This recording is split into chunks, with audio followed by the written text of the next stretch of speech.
Bueno, pues buenas tardes a todas y todos. Estamos en la penúltima sesión de este curso de turistización y esta sexta sesión la hemos llamado Turismo y Neoliberalización, de la invasión de la ciudad, la vivienda y la subjetividad.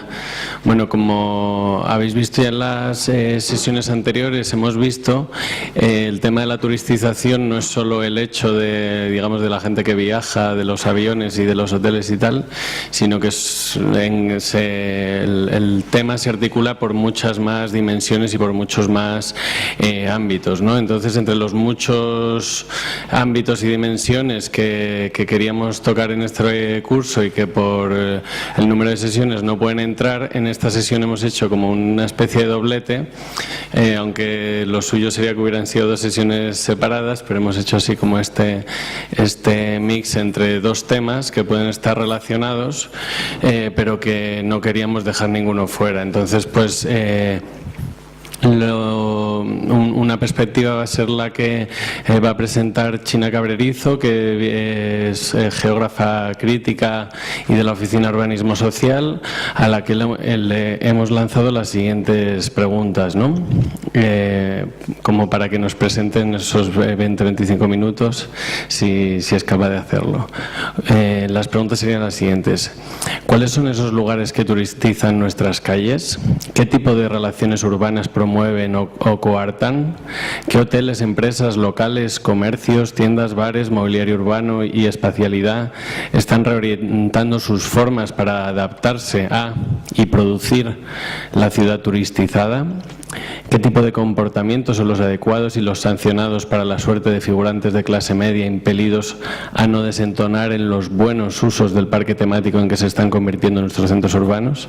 Bueno, estas son algunas de las preguntas, y después vamos a tener a Javier Gil, que es sociólogo, está realizando su tesis doctoral sobre lo que sería la dimensión de la subjetividad neoliberal y algunas de las relaciones entre el proceso de turistización y las transformaciones en la subjetividad que está produciendo, y va a hablar del Airbnb como caso de estudio y de cómo los efectos de la turistización pues van mucho más allá, están relacionadas con la etapa del capitalismo neoliberal en la que estamos, en la que se está intensificando esas lógicas de empresarialidades o de empresarios de sí mismos, y estos conceptos que quizás conocéis, habéis escuchado, y esos van a ser un poco los dos temas que vamos a tocar hoy: el tema de la transformación del paisaje y del territorio que produce la turistización, y la transformación de la subjetividad relacionada con el fenómeno de la turistización. Y nada, pues luego tendremos un debate colectivo como siempre sobre estas dos cuestiones, y nada, os dejo con China Cabrerizo. Muchas gracias. Bueno, pues buenas tardes, muchas gracias a Nociones Comunes por invitarme a una de las sesiones de este curso. Lo primero, os voy a pedir disculpas, estoy con un catarro enorme, con la cabeza un poco un poco densa, pero bueno, haré todo lo posible porque mi ponencia sea lo más ágil posible. En efecto, a mí se me ha pedido un poco que aterrice hoy la cuestión de cómo el turismo transforma el territorio. Yo soy geógrafa, ya lo ha dicho Álvaro, y bueno, pues he estado bastantes años analizando, investigando cómo el turismo transforma los territorios. Pero antes de aterrizar en los paisajes del turismo, voy a hacer un repaso o un acercamiento al turismo de forma poliédrica, y que creo que es importante, primero porque es importante tener esta visión amplia de lo que es el turismo para entender también las transformaciones que ejerce sobre el territorio.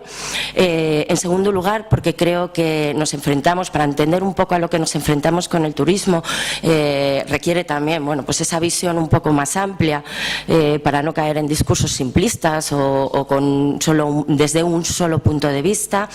Y en tercer lugar, porque creo que así voy a hacer también un repaso o voy a mencionar de alguna manera las otras cuestiones que se han visto ya en este curso.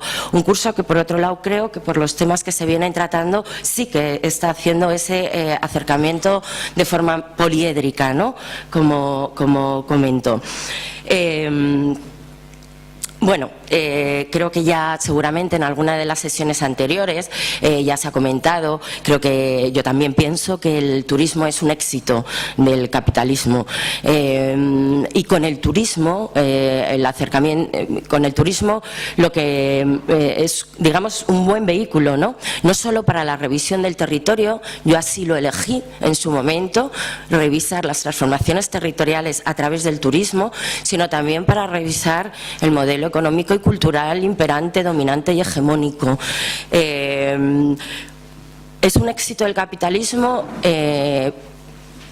porque es capaz de manejar muy bien todo lo material, lo objetivo, lo tangible, pero también, y creo que es una de las aportaciones que tanto Javier como yo vamos a hacer en esta sesión de hoy, porque maneja muy bien lo subjetivo, lo intangible.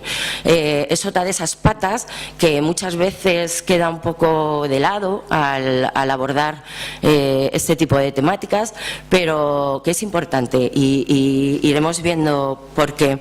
Además, este éxito también se debe a su cara amable. El turismo, efectivamente, hasta ahora, hasta estos tiempos, ha sido algo que no ha tenido resistencias, no ha tenido críticas, nunca ha tenido críticas.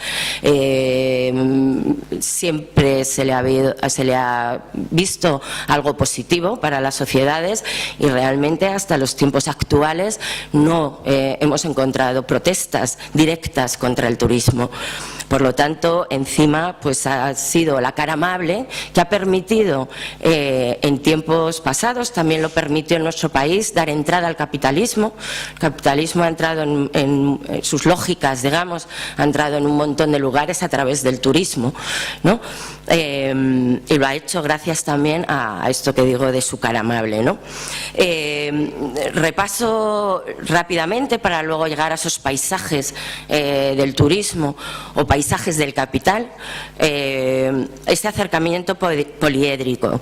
Desde un punto de vista material objetivo o quizá desde la economía política o en mi caso sería desde la geografía económica, pues encontramos que el turismo usa y además se basa, ¿no? Y utiliza las grandes cifras, dimensiones macroeconómicas pues muy claras que además facilitan o convencen muy rápidamente no solo a la sociedad sino también a las políticas públicas. Me estoy refiriendo a sus contribuciones, su contribución al PIB y al empleo. Nadie duda que tiene una contribución potente al PIB y al empleo de los territorios. Otra cosa es a quién beneficia esa riqueza que genera o qué tipo de empleo está provocando, ¿no? No me voy a detener aquí porque creo que probablemente Iván Murray y Boades en las primeras sesiones, luego habéis tenido una sesión también de empleo, creo que probablemente ya se ha abordado esta cuestión, pero son dos cuestiones que están constantemente en la prensa, convenciéndonos a todos de las bondades del turismo y también convencen muy bien a los gestores políticos, ¿no? Luego volveré sobre ello cuando hable de la urbanización de los territorios. Además es que tiene una capacidad brutal para enfrentar o superar crisis. Cuando estalla, ¿no?, la gran crisis última del capitalismo, prácticamente todos los sectores económicos se desploman en términos de empleo o de contribución al PIB, el turismo no ha modificado sus contribuciones en todos estos años. años. Se ha mantenido firme en porcentajes bastante buenos y elevados. En esta economía política también, y pienso que también algo se ha hablado, bueno, pues es un gran generador de rentas monopolísticas, ¿no? Es lo que decía, ¿no? Esa riqueza que nos dicen en términos de PIB, bueno, pues está bastante concentrada y cada vez más.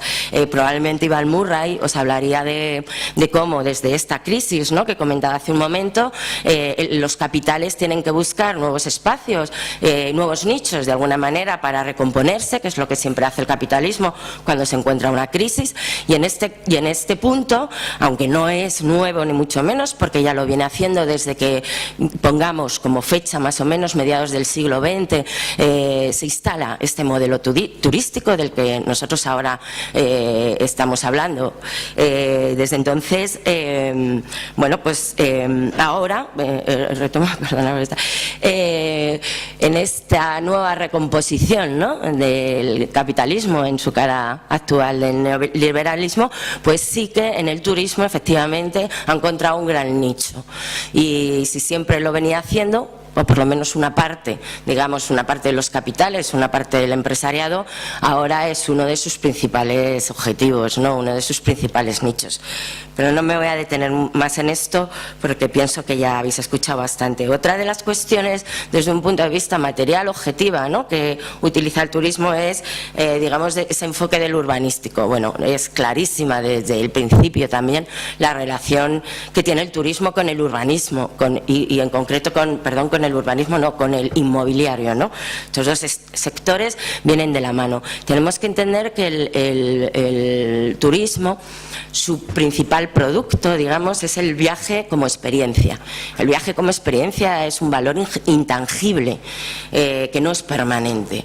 Entonces ha necesitado complementar o unirse a un valor tangible y permanente, y eso lo ha encontrado en el inmobiliario y en la infraestructura también, digamos que en la transformación física del suelo y en la urbanización. El turismo es un gran urbanizador, necesita de la urbanización para subsistir, para tener éxito, tanto de la urbanización, digamos, material del espacio, como de la urbanización de las sociedades. Lo transforma, urbaniza el espacio, urbaniza las sociedades de una forma masiva y muy rápida, generando mucha injusticia territorial y dual. Luego aterrizaré un poquito más estas cosas. Decía Bucking, ¿no?, la urbanización es la enorme plaga del capitalismo. Bueno, pues con esta frase también un poco vuelvo a esto que digo, ¿no?, de lo bueno que es de alguna manera el turismo para comprender el modelo económico y cultural que dominante, ¿no? El turismo necesita relacionarse con los lugares para esa transformación, ¿no? Y en esa relación con los lugares pone en juego también toda esa otra parte subjetiva, ¿no?, más cognitiva de lo social. Resulta que, bueno, pues si el capitalismo en sus inicios, en aquellos inicios lo que le interesaba era manejar nuestras jornadas de trabajo, en las que producíamos, ¿no? Desde hace ya tiempo al capitalismo le interesa el tiempo completo de nuestras vidas. Y le interesa la salud, nuestra salud, le interesa nuestra educación, y también le interesa nuestro ocio. Por lo tanto, entra de lleno en nuestro tiempo de ocio, nuestro tiempo libre, que él, para el capitalismo, es tiempo de consumo, totalmente. Y entonces, para ello lo que hace es manejar nuestras subjetividades y las conductas, ¿no? Nuestras conductas, en realidad, el turismo lo que está haciendo es utilizar nuestros deseos y nuestros sueños, puesto que todo lo relacionado con el viaje tiene mucho que ver con eso. nuestros deseos de conocer, de encontrarnos en situaciones o con experiencias distintas, amables, con otras gentes. Bueno, pues todas esos deseos y esos sueños, el turismo los maneja muy bien y con ellos construye los espacios que necesita para el turismo. Y por último también, y en esta relación, en esta necesidad de relacionarse con los lugares, pues utiliza también toda la cuestión de la representación de los espacios.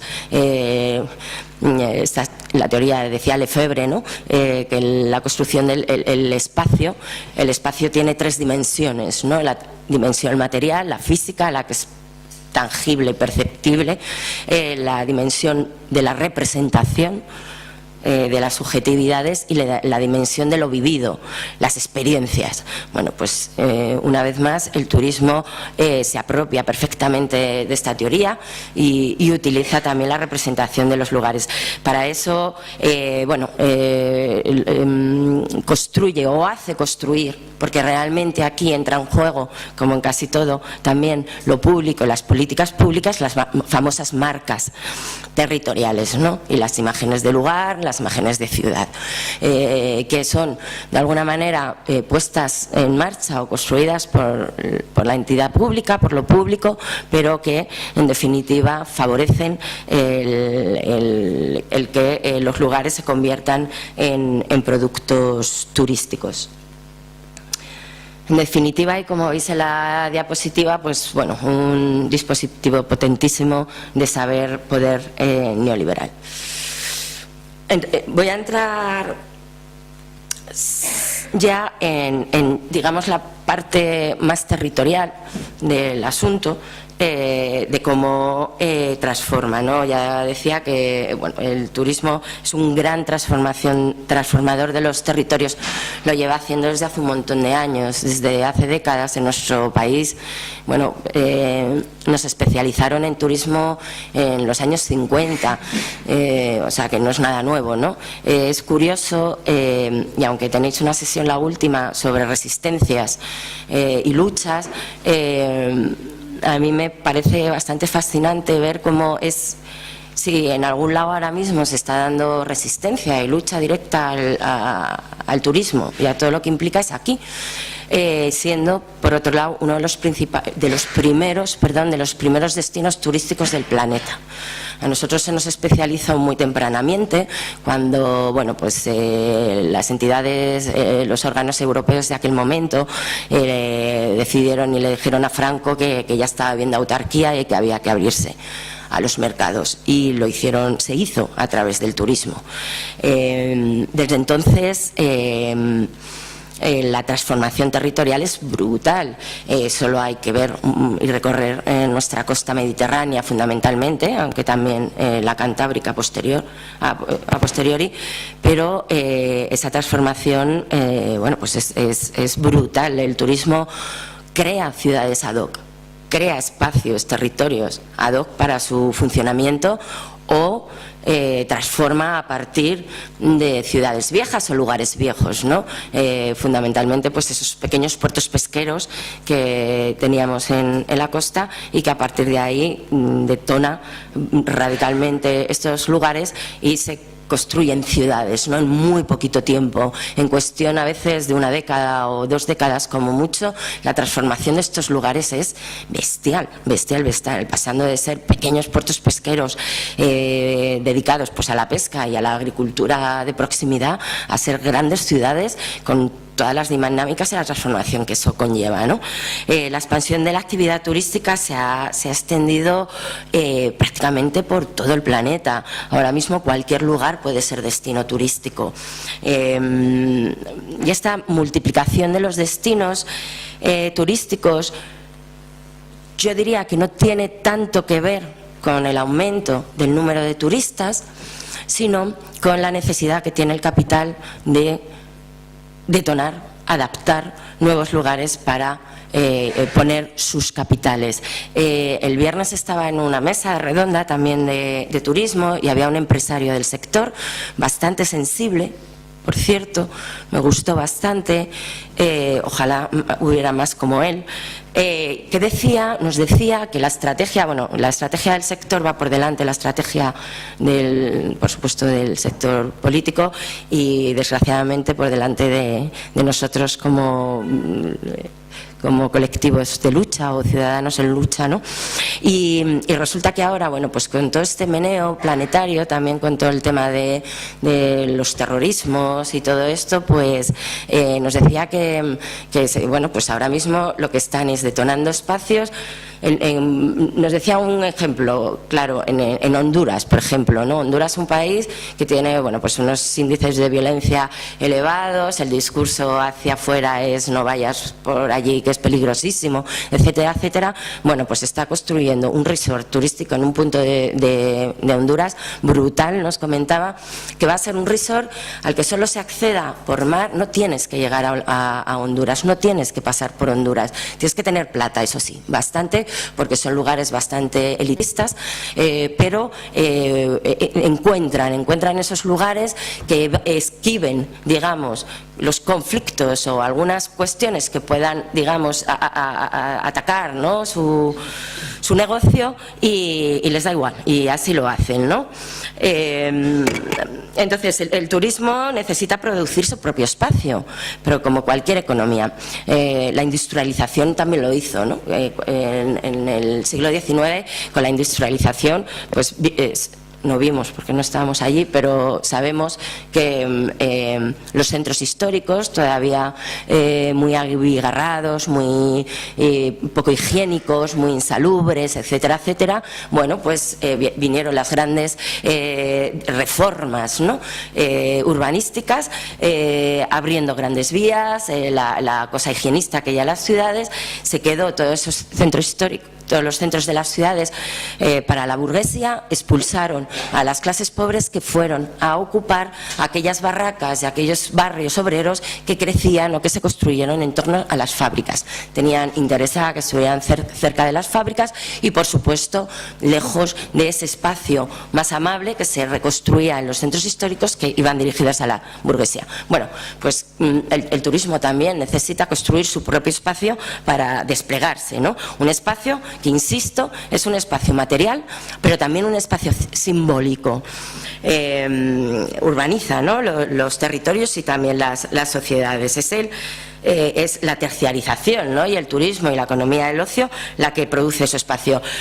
Para ello, también como hizo entonces la industria, lo que pasa que, bueno, es verdad que las escalas, ¿no?, las dimensiones, ya estamos llegando a unos niveles tan terroríficos, ¿no? Pero para ello no duda en fagocitar, ¿no?, todo lo que encuentra, hace tabla rasa. El turismo hace completamente tabla rasa con todo lo que encuentra, ¿no?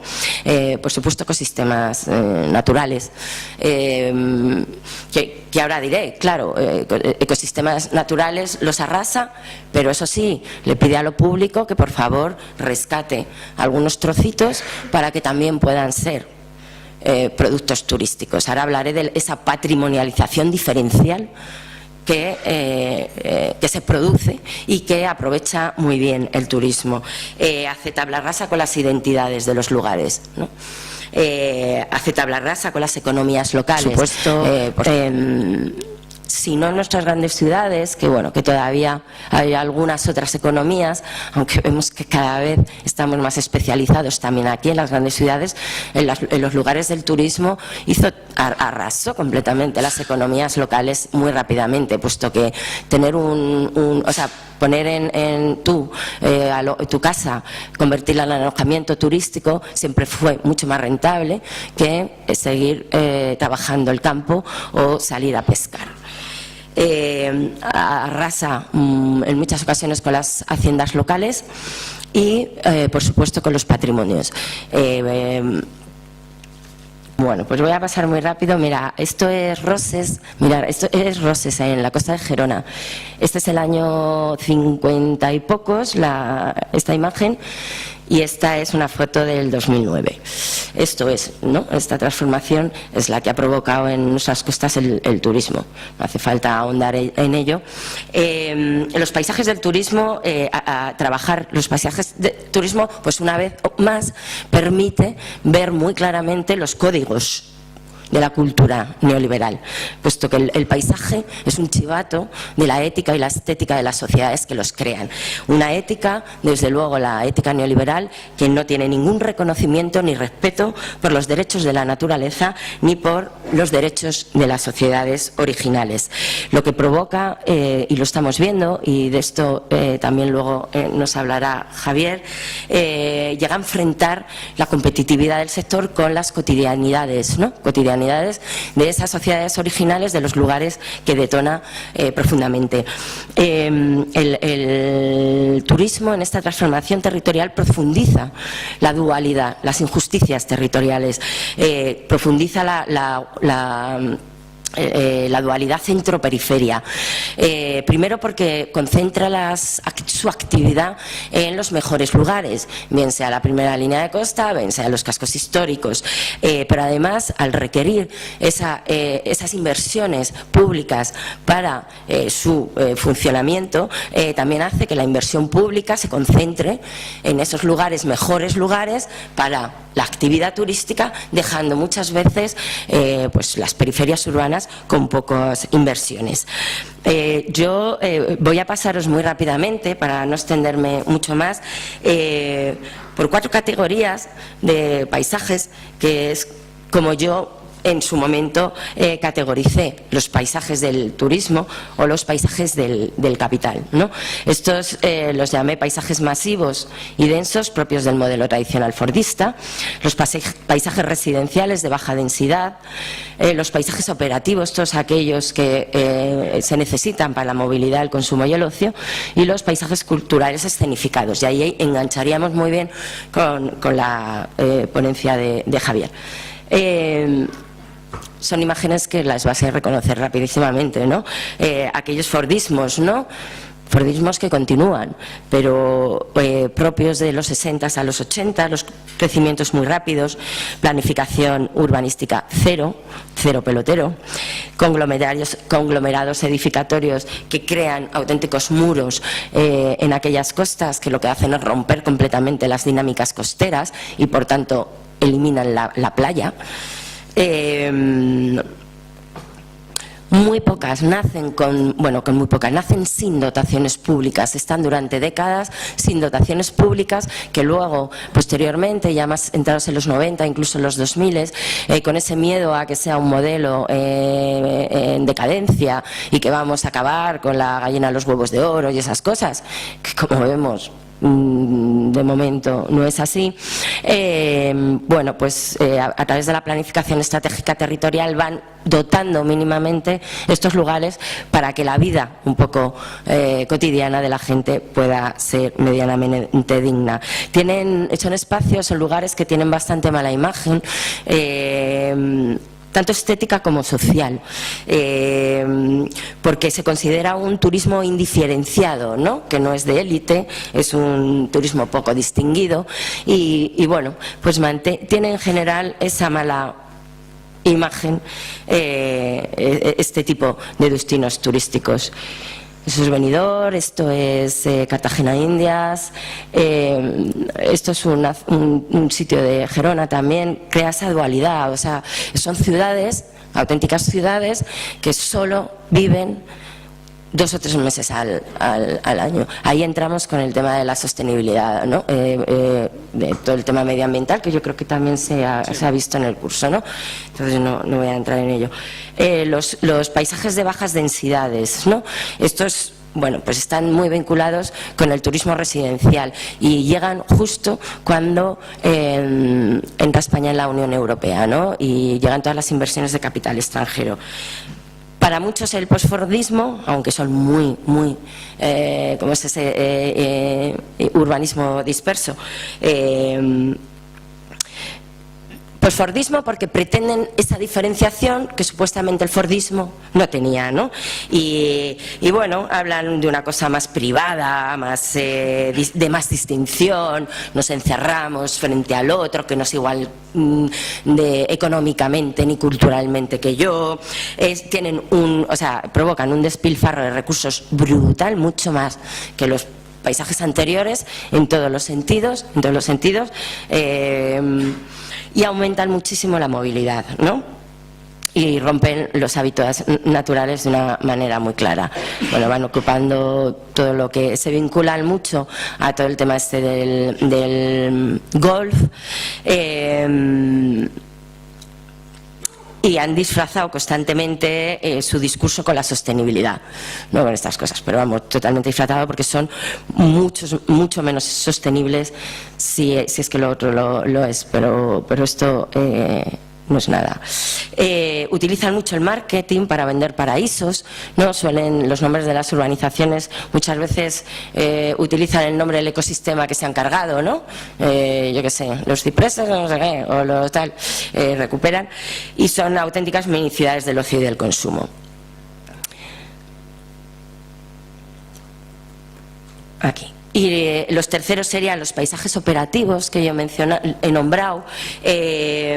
Serían los paisajes de la movilidad, el consumo y el ocio, desde pues esas infraestructuras que decimos, o sea, os decía, ¿no?, que ese valor de tangible y permanente, ¿no?, que utiliza el turismo es la construcción, la parte residencial y la parte infraestructural, tanto para la movilidad como para el consumo y para el ocio. Suele ser, aquí sí que entra la iniciativa pública,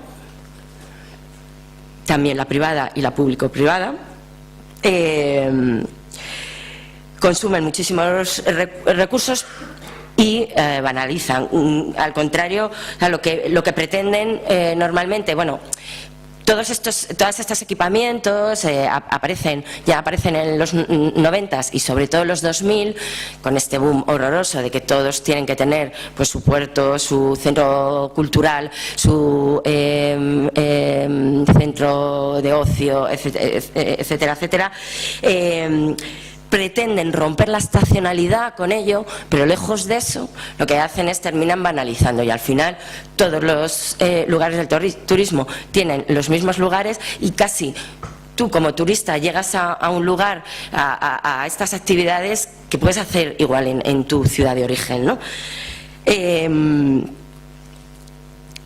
Estoy yendo mucho y las paso muy rápidamente, os los podéis imaginar porque los conocemos todos. La noche, ¿no? La noche y el ocio, y la noche del turismo, ¿no? Pues también está ahí, que se trabaja poco, pero ahí hay gente ya trabajándola. Y por último, los escenificados, ¿no? Aquí entrarían nuestros cascos históricos. Pues aquí sí que hay una apropiación tremenda de los patrimonios. Claro, es lo que os comentaba antes, ¿no? Como la acción pública lo que hace es esa patrimonialización diferencial, tanto en los cascos históricos como también en el medio natural, que lo que provoca es, bueno, pues dice, hasta aquí este es el límite que yo le pongo a lo que yo considero que es diferente, muy valioso y que hay que conservar. ¿Qué hace con eso? Pues en primer lugar, permite que en el resto se pueda hacer de todo, y así lo hemos hecho. Creo que nuestra política medioambiental ha funcionado de esta manera. Y por otro lado pone en bandeja al sector del turismo pues estos espacios patrimonializados que se convierten claramente en productos turísticos de donde saca, que utiliza con muchas plusvalías, ¿no? Son esos espacios muy acotados, son los espacios que utiliza el turista además solo para entender el territorio, ¿no? Llega a estos espacios acotados y parece que solo encontrándose con estos lugares va a entender el conjunto del territorio. Son los que concentran la oferta especializada, tanto comercial de restauración, pero también la alojativa. Y bueno, pues lo que hacen en realidad es utilizar la historia de la sociedad o la historia natural como reclamo económico para el consumo. Desde luego en estos lugares es donde se dan los procesos gentrificadores que bueno, pues que estamos viendo, ¿no? Y estamos sufriendo de forma muy intensa ya en los últimos tiempos, quizá porque el turismo ha llegado muy masivamente, muy intensamente a las áreas metropolitanas ahora, en los últimos tiempos. A ciudades como Madrid no llevaban, la intensidad del turismo no era tal hasta hace relativamente poco. Y bueno, pues ahí entra en juego, bueno, pues todas las cuestiones también de los alquileres, ¿no? Que nos va a hablar Javier. Y yo ya me callo, ¿no? Porque si no, llevo 31 años.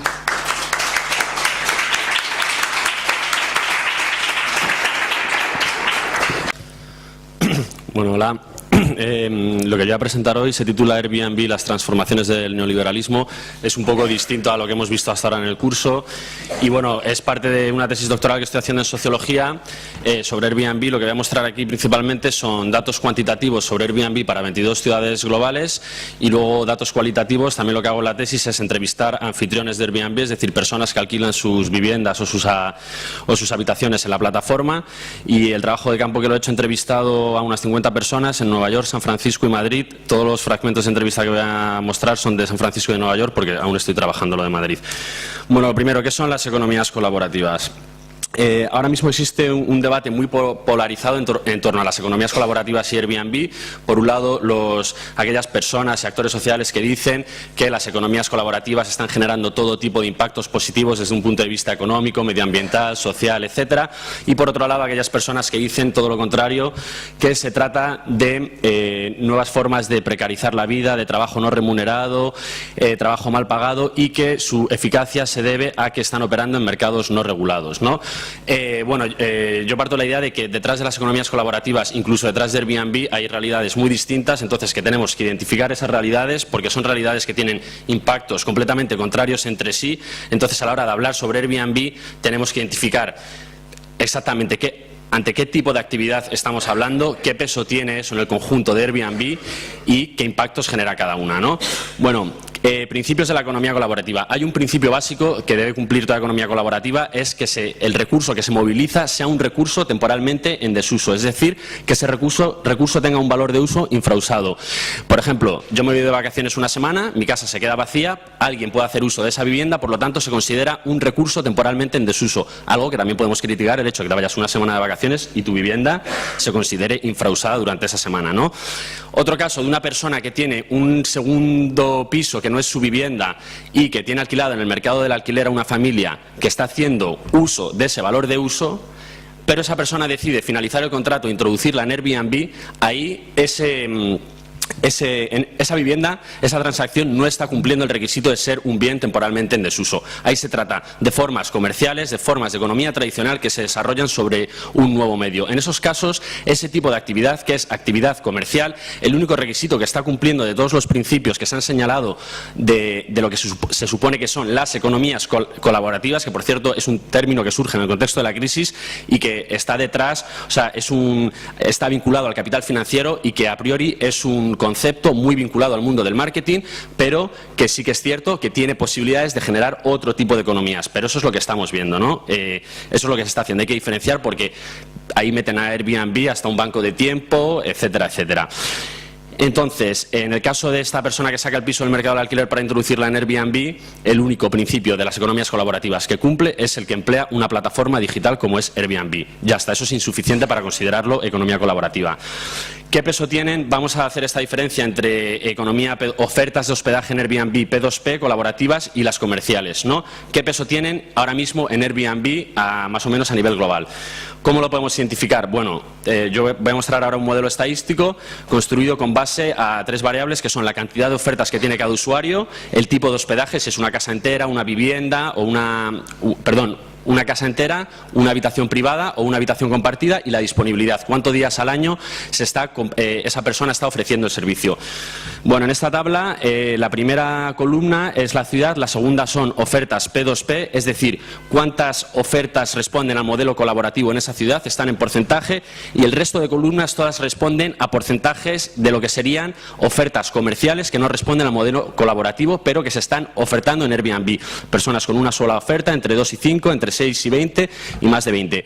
Como vemos, las ciudades donde el peso de las ofertas P2P tienen un peso mayor, Copenhague, Berlín, Ámsterdam, Nueva York, Sydney y San Francisco, en todas superan el 50% del total de ofertas, pero en ningún caso superan el 66% del conjunto. Es decir, cuando tú hablas de Airbnb en estas ciudades no puedes hablar de ofertas propias de la economía colaborativa, estás hablando de ofertas de mercados en el que las ofertas colaborativas tienen un peso significativo, pero donde también hay muchas ofertas que no responden a ese modelo, que son propias de la economía tradicional, pero están operando con base a la legitimidad que dan los discursos de la economía colaborativa y no con base a los sistemas que regulan ese tipo de actividad tradicional.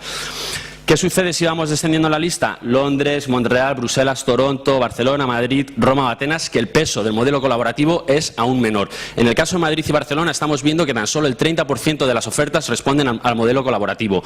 En estas dos ciudades el 70% de las ofertas son propias de la economía tradicional, son viviendas que se están extrayendo del mercado del alquiler para introducirlas en Airbnb.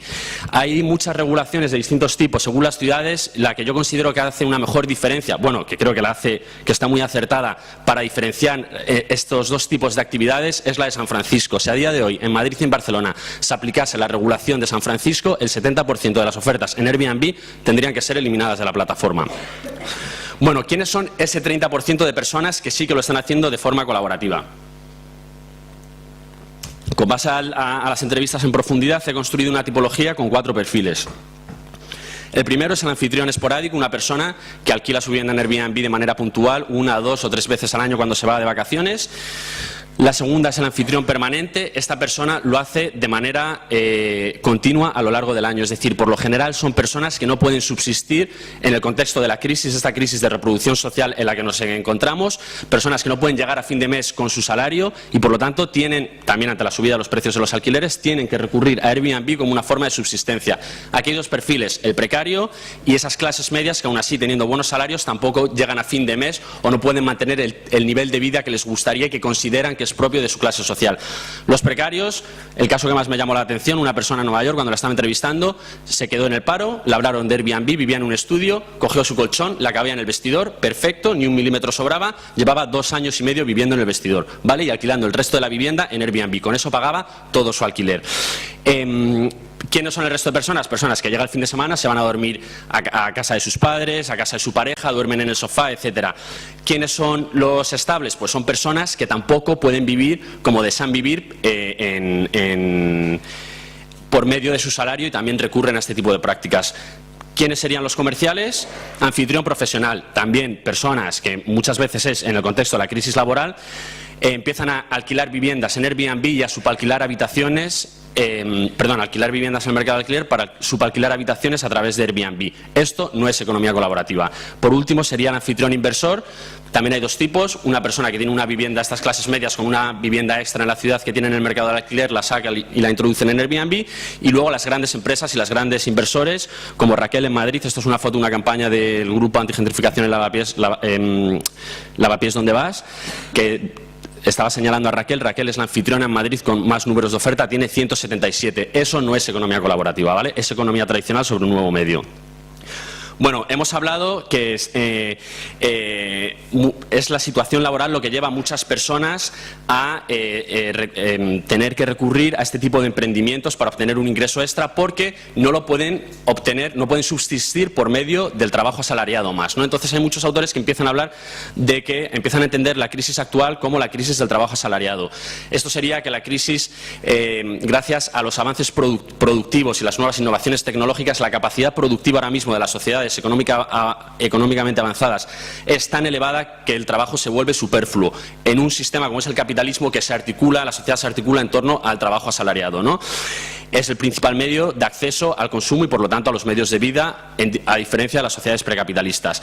Esto, autores críticos y los marxistas lo llevan señalando décadas, pero el año pasado el Fondo Económico Mundial, más conocido como Foro de Davos, publicaba este informe, The Future of Jobs, que básicamente está hablando de cómo ya está pasando, pero durante los próximos años se va a expulsar a millones de personas del mundo laboral, y qué van a hacer estas sociedades ante este creciente desempleo masivo, ¿no? ¿Cuáles son las razones? Big Data, Internet de las Cosas, economía colaborativa, robotización, transportes autónomos, inteligencia artificial, impresoras 3D, etcétera. Bueno, estas personas que hablábamos, estas personas precarias que llegan a Airbnb, ¿por qué llegan a Airbnb? Obtener un ingreso extra. ¿Por qué? Voy a leer fragmentos de entrevistas. Entonces tenía que hacer muchos trabajillos. Trabajaba en un festival de cine, trabajaba paseando perros, trabajaba de canguro. O sea, hacía múltiples trabajos y la verdad es que me entraba súper bien tener pasta. Sentía que estaba todo el tiempo chanchulleando entre todo tipo de trabajos. Trabajaba como autónomo para una revista, también haciendo reformas para una empresa. De vez en cuando trapichaba con droga y claro, era como, venga, ponemos todo esto junto, y era como, venga, alquilo también mi piso. Ahora, estos son los más precarios, ¿no? Vemos personas que tienen trabajos, que tienen 4 trabajos, algo que es muy típico en Estados Unidos. También está creciendo la figura del trabajador pobre, gente con trabajo, pero que aún así no le es suficiente para subsistir. Pero también vemos cómo afecta a clases medias, incluso con trabajos bastante buenos, ¿no? Desde entonces lo hacemos de manera regular y desde entonces nos hemos comprado un pequeño chalet a las afueras de la ciudad, en el campo, y entonces, ya sabes, alquilamos nuestro piso. Pero también tenemos el chalet y Airbnb nos ayuda a cubrir los gastos. Desde entonces nos hemos acostumbrado a tener ese ingreso extra. Es decir, personas que para mantener ese nivel de vida, estas personas, ella trabaja en Nueva York en una empresa de finanzas, él es abogado, trabaja para el gobierno y aún así con sus sueldos, que creo que era el doble, sus rentas eran casi el doble cada uno de la renta media de Brooklyn, que es donde vivían en la zona gentrificada blanca de Brooklyn, consideraban que no podían subsistir por medio de su salario y tener ese chalet extra, vivir en ese barrio, como consideraban que sí que es lo que deberían vivir gente de su clase social, ¿no? Otra persona, Airbnb es muy popular en todo Manhattan, es como que lo tienes que hacer, forma parte de las reglas de la ciudad y eso, aunque no todo el mundo las sigue, pero nosotros sí las estamos siguiendo y sí, muchas personas lo están haciendo. Forma parte de las reglas de la ciudad, o sea, se está dando por hecho que para subsistir en una ciudad como Nueva York tienes que realizar este tipo de emprendimientos y transformar tu vivienda en un activo. Esta persona es fisioterapeuta, su marido trabajaba en una empresa de comunicación, tenían buenos sueldos, no estamos hablando de las personas más precarias de la ciudad, y ya lo da como algo natural el tener que realizar este tipo de emprendimientos para llegar a fin de mes, ¿no? Bueno, yo lo que estoy viendo, analizando estas entrevistas, es que encaja muy bien con lo que viene a ser el neoliberalismo y la razón neoliberal, según empezó a teorizar Foucault. Más recientemente también Wendy Brown y Laval y Dardot lo han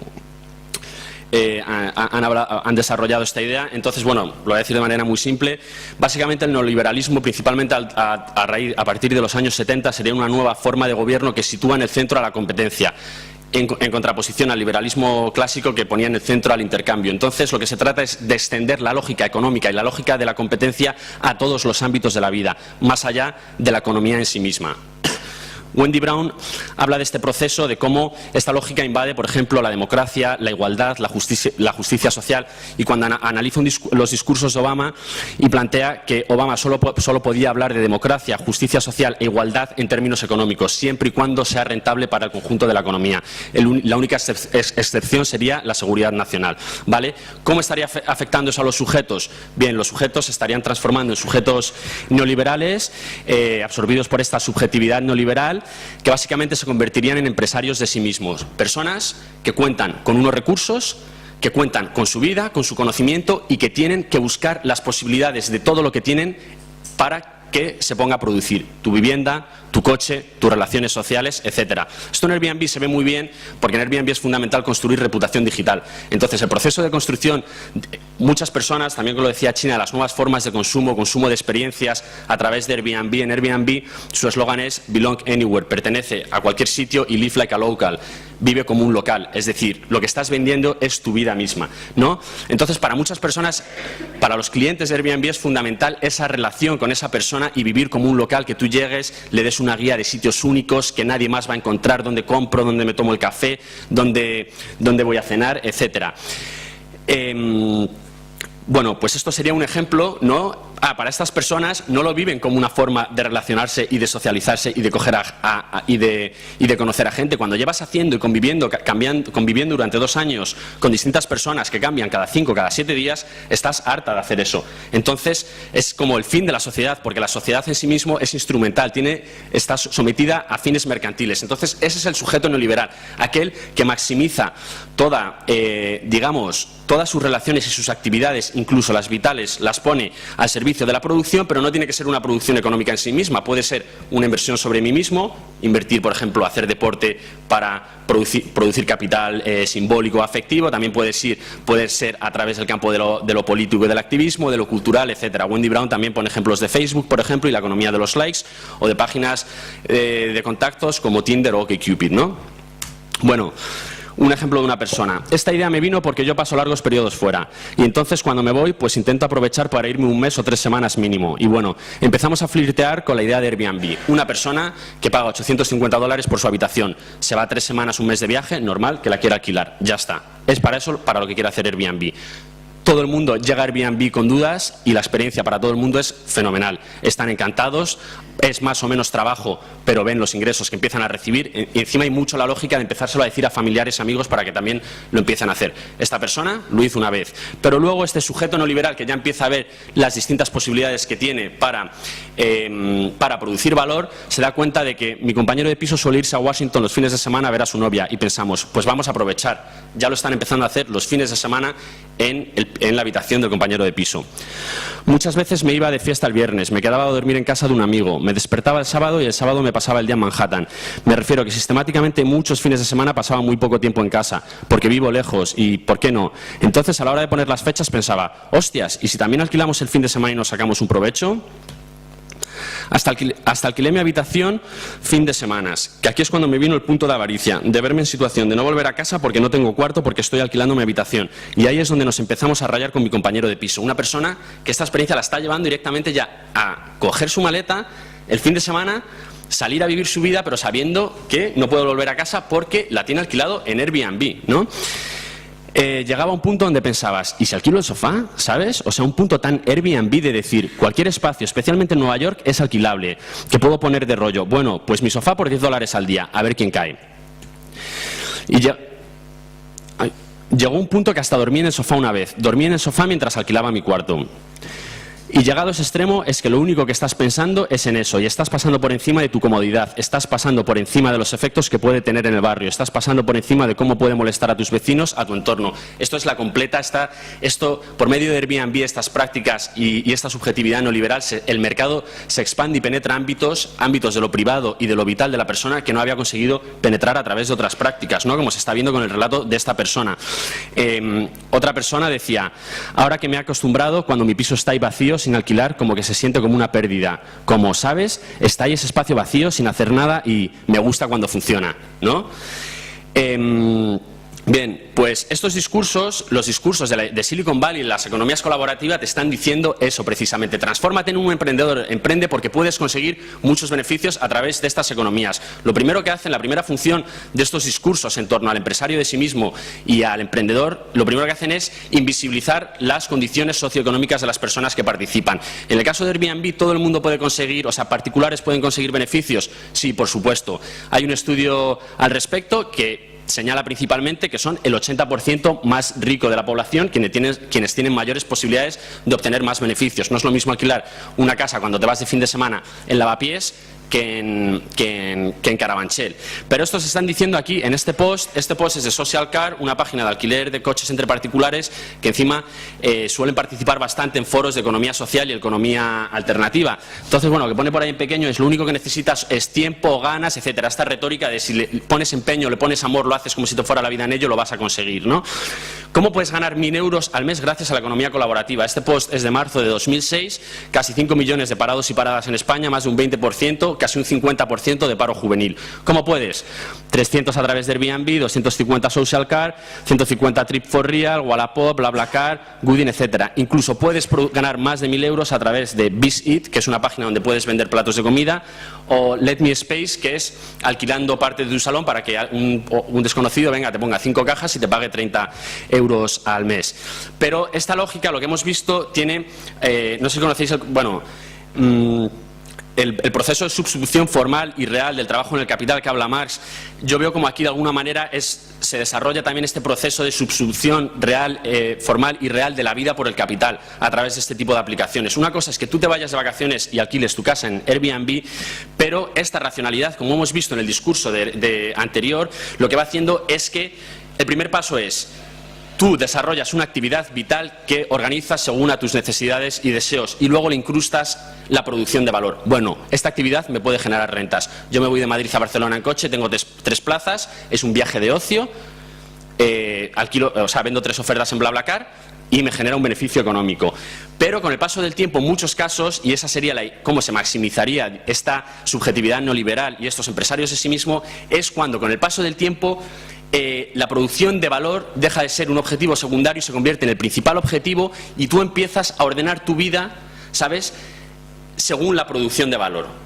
¿Vale? No sé si me he explicado. Un ejemplo, una persona que tenía todo el rato el perfil en Airbnb abierto y cada vez que alguien reservaba se iba a dormir a casa de su pareja.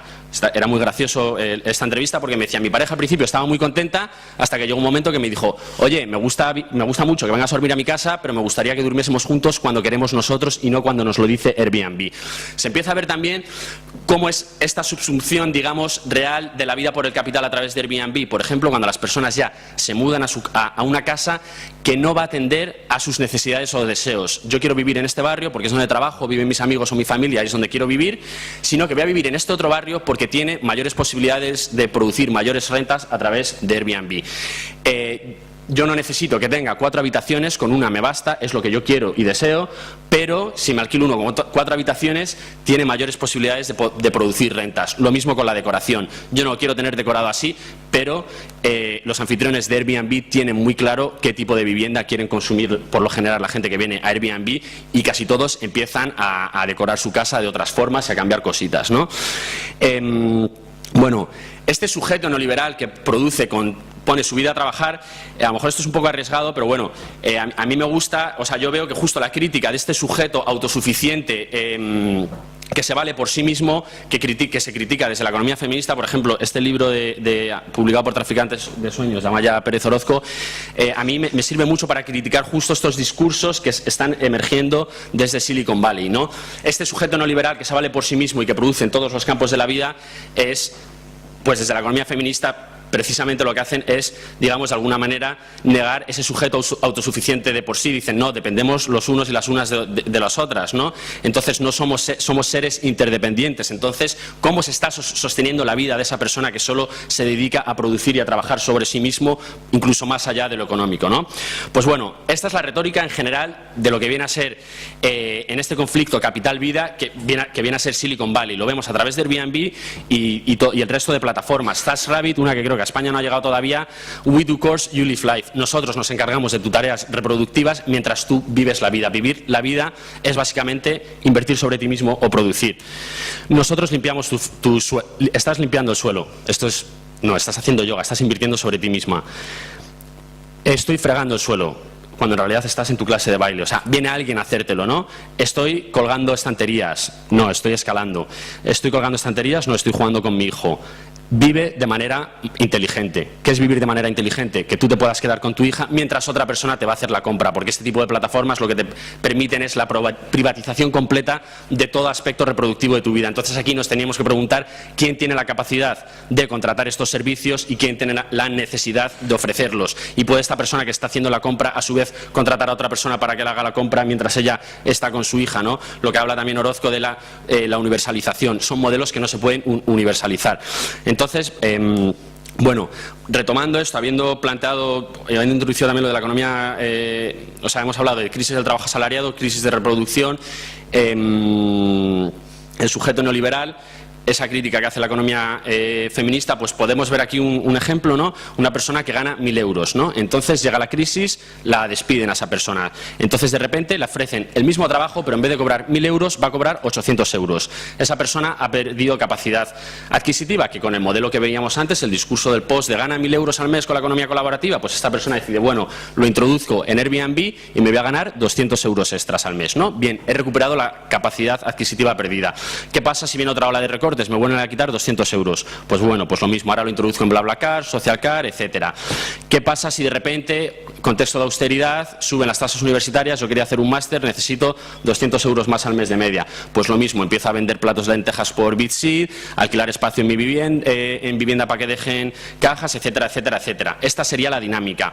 Esta dinámica, Airbnb, tanto respecto a las personas que tienen problemas para pagar sus alquileres, son soluciones individuales a problemas colectivos que en realidad endurecen el problema colectivo. En el contexto de la crisis, esto también, si a corto plazo es una forma de obtener ingresos extras, a largo plazo y cuando haya más personas que participan de este tipo de economía para subsistir, también se van agudizando esas condiciones laborales, se van empeorando, porque esto a través del concepto de tiempo de trabajo necesario y tiempo de trabajo excedente de Marx se explica muy bien, pero como hemos visto, una persona a través de estas economías puede no perder capacidad adquisitiva mientras van, digamos, reduciendo su sueldo, ¿no? Entonces, bueno, esto habría que ligarlo con un curso que viene aquí ahora en Traficantes que organizan el mes que viene, ¿no? La crisis del trabajo asalariado y la transición al poscapitalismo. En 2 semanas ya, ¿no? Muy interesante. En el contexto de la crisis del trabajo, de esta crisis de reproducción social y de repente todas estas series de innovaciones tecnológicas que vuelven al trabajo superfluo, podemos organizar la sociedad de otra forma, podemos iniciar esa transición hacia el poscapitalismo con otros criterios, justo señalando, pues ahí volvía la economía feminista, justo muchas de las cosas que señala la economía feminista, es decir, cómo construir esta esfera de la izquierda no a través de economías de Silicon Valley, sino de economías que permitan sostener la vida según los deseos y las necesidades de las personas que participan de esas economías y no según la producción de valor como algo completamente ajeno al ser humano. Bueno, pues ya empiezan a desarrollarse este tipo de hipótesis. En Estados Unidos se empieza a hablar de cooperativismo de plataforma. Este libro sería el más famoso. Ya también existe alguna página, alguna aplicación, alguna plataforma digital, Guest to Guest. Esta es propia de o sea, sí que sigue siendo una empresa privada, pero aquí la gente no te paga en dinero, te paga en puntos. Pero tu vivienda no está sujeta a los precios del mercado, sino que depende de las características de la vivienda. La persona va a pagar según la persona que alquila va a cobrar según las habitaciones que tenga la vivienda que alquila, los cuartos de baño, el tamaño, etcétera, etcétera. Entonces, digamos, es una lógica que rompe con la lógica del valor, ¿no? Y que rompe con los precios de la vivienda en las distintas ciudades. Una vivienda en Lavapiés y una vivienda en Carabanchel, que son exactamente iguales, se estarían alquilando por la misma cantidad de puntos, ¿no?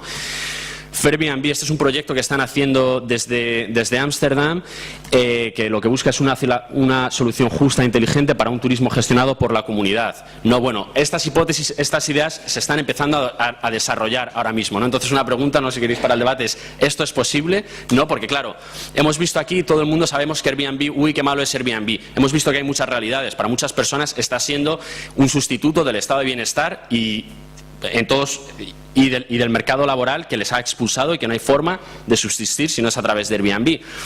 Pero por otro lado lo hemos visto en la exposición de China, lo vimos con la de Iván Burray también, o sea, el capital turístico, esa cosa que encima durante la crisis no ha parado de acumular y de concentrarse sobre las grandes cadenas del sector, que además está muy vinculado al capital financiero, en el caso del Estado español muy vinculado a la especulación inmobiliaria, etcétera, ¿no? Como vimos en aquella exposición. Entonces podemos optar por modelos de hospedaje P2P frente a ese tipo de turismo y en ese caso cabría la pregunta, ¿podemos también generar plataformas de este tipo, ¿no? Cooperativas de plataformas que justo incorporen otra lógica, que no estén completamente articuladas en torno al valor. Hay una de las cosas, también es el mito de Silicon Valley. Dos personas con una idea pueden desarrollar un proyecto. No, eso no es así, tampoco fue el caso de Airbnb. Airbnb tardó 3 años hasta que no recibió primero $600.000 y luego ya una inversión de $112 millones. Hasta entonces, hasta que no recibió esa inversión de $112 millones, seguro que nadie de los que estamos aquí conocíamos a Airbnb. Porque es a raíz de recibir esas cantidades enormes de capital financiero que empiezan a ser conocidos. Bueno, hoteles versus Airbnb. Como creo que ya voy mal de tiempo, ¿no? Aquí está, 27. 27 minutos. Entonces estoy hablando rapidísimo, ¿qué? 2 minutos. Vale. Sí, estoy hablando muy rápido. Vale, lo siento. Pues entonces, bueno, ¿qué podemos? Airbnb te dice redistribución de los beneficios económicos. Todo el mundo puede obtener ingresos extras con beneficios. Con el piso de tu abuelita te puedes pagar tu hipoteca, puedes financiar tu arte, puedes pagar tu máster, contextos donde ya está privatizada la educación, puedes irte de viaje en familia, ¿no? Bien, también puedes, son modelos que también apoyan al comercio local, ¿no? Esto es la nueva forma que está utilizando Airbnb para legitimar su negocio. Hace 2 meses sacaron este informe de la ciudad de San Francisco, donde precisamente analizan el impacto positivo que está teniendo Airbnb en la ciudad de San Francisco. Y están empezando a tejer alianzas con las asociaciones de comerciantes locales, pues eso, para legitimar su modelo. Bien, sí, potencialmente estos pueden ser posibles externalidades positivas del modelo de Airbnb, pero dependerán de si se distribuyen de manera equitativa por toda la ciudad y no se concentran en determinados territorios. ¿Cuáles son las negativas que también dependen del grado de concentración o de distribución de las ofertas en una ciudad? Subida de los precios de los alquileres, mayor concentración, mayor subida de los precios de los alquileres. Transformación de la economía local. Cuanto mayor sea la demanda turística en un único barrio o distrito, mayor será la probabilidad de que se transforme la economía local en una economía orientada al turismo. Lo mismo con la expulsión de la población residente y con los planes urbanos en la inversión pública. Cuanto mayor sea la concentración de turistas en un mismo área, mayor serán las probabilidades de que la inversión pública esté destinada a transformar el espacio público hacia usos que puedan consumir los turistas y no usos locales. Bueno, Airbnb a nivel global, ¿qué está sucediendo? Bueno, como vamos mal de tiempo, voy a ir solo aquí a los antagónicos. Modelo centralizado. ¿Dónde hay una mayor, de estas 22 ciudades que he mostrado, en qué ciudades hay una mayor concentración de ofertas de Airbnb? Madrid, Nueva York y Hong Kong. Madrid es en la que hay una mayor concentración de todo el modelo. Más del 50% de las ofertas de Airbnb están en el distrito centro. El impacto, cuando Airbnb habla del potencial, de los impactos positivos de las economías colaborativas, no. En ciudades como Madrid es a la inversa. Se están minimizando los impactos positivos y se están maximizando los impactos negativos. Los impactos negativos, como estamos viendo en Madrid. Modelos como Viena, Boston o Los Ángeles, pues vemos que las ofertas se distribuyen de manera mucho más equitativa por toda la ciudad. En el caso de Los Ángeles un 6,67%, sigue siendo una concentración, bueno, una relativa concentración sobre un único territorio, pero en esta ciudad probablemente los impactos positivos de las economías colaborativas son mayores que en el caso de Madrid y en cambio los impactos negativos, la presión sobre los precios de los alquileres son menores. Bueno, ¿cómo regular Airbnb? Algo a lo que nos tenemos que enfrentar. Se están regulando Airbnb de muchas formas distintas. Yo aquí voy a señalar 5 factores. Cantidad de ofertas por usuario, tipo de hospedaje, disponibilidad a lo largo del año, ingresos, distribución territorial. No regular Airbnb como un todo, sino generar distintos umbrales de regulación que tengan en cuenta las distintas actividades y procesos que se están generando sobre la plataforma. Es decir, como insisto, aunque se trata de vidas muy precarias, para muchas personas Airbnb está siendo su única fuente de subsistencia para llegar a fin de mes y no son pocos. Vale. Estos 5 criterios, hay muchas ciudades, o sea, sería como utilizarlos todos de manera conjunta para elaborar ese modelo, que ahora no tengo tiempo para hablar más de ello. En Estados Unidos principalmente hay todo tipo de regulación. En distintas ciudades, estas 5 políticas se han aceptado en distintas ciudades. También se regula que no se deja más de 4 personas por piso. Se regula que se tenga un número de teléfono para que el vecino pueda llamar a un servicio público para decir, oye, aquí están de fiesta, están molestando, están rompiendo la convivencia en el edificio, etcétera. Hay un servicio disponible para eso. No en una única ciudad existe todo esto, pero se está viendo que se están desarrollando todo este tipo de políticas en todas estas ciudades. En Madrid probablemente se vaya a regular el año que viene, lo va a regular regular Cifuentes, que ya lo ha anunciado, en las 2 páginas de documento que sacó, básicamente se veía que era un modelo que lo que iba era acabar con los pequeños anfitriones y que iba a fomentar que fuera precisamente el gran capital quien pudiera seguir participando de este negocio. Pues nada, en resumen, regular y diferenciar P2P versus comercial son soluciones individuales a problemas colectivos, agudizan la crisis del trabajo asalariado y reproducción social, pensarlo bajo el marco del poscapitalismo y la comunidad feminista para pensar el poscapitalismo. Pues eso es. Gracias.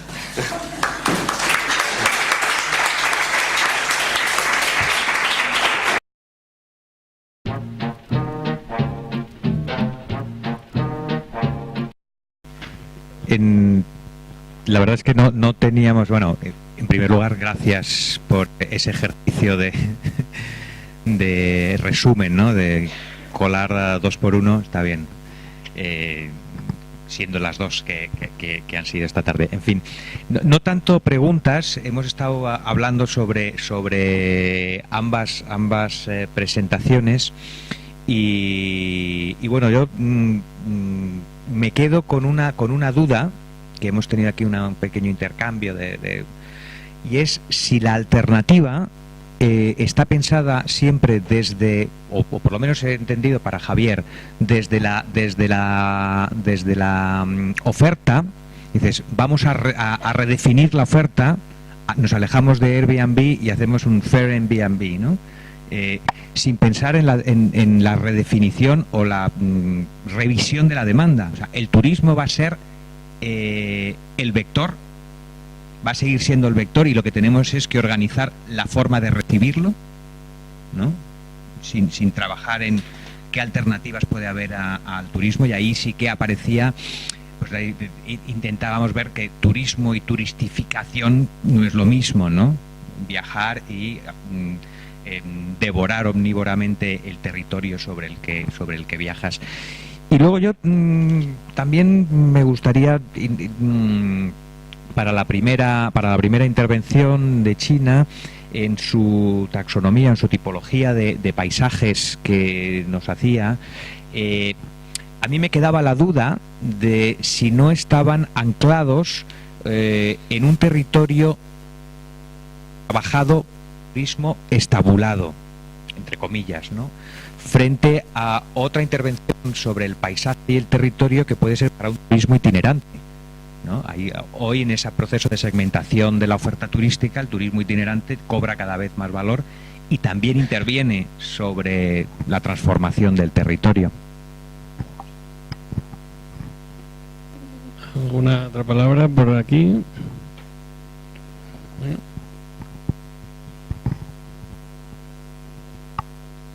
Bueno, pues nosotros hemos hablado desde el punto de partida del primer paisaje que ha presentado China, un poco cuál es el futuro de estos paisajes, que son pues la megaciudad turística, en este caso de la costa mediterránea, que veíamos a partir de un pequeño pueblo pesquero, teniendo en cuenta los nuevos patrones de consumo turístico. ¿Qué futuro se le ve a este tipo de turismo que estaba más focalizado en la segunda residencia de verano, pasar un largo tiempo allí? Porque claro, el resultado de aquel modelo turístico fue crear auténticas moles a lo largo de toda la costa. Entendemos que el modelo al final se reconvertirá, porque el capital va buscando sus huecos y tal, pero no sé si las generaciones venideras encuentran en este tipo de modelo turístico un modelo que les satisfaga. O sea, es un poco cuál va a ser el futuro de estos espacios.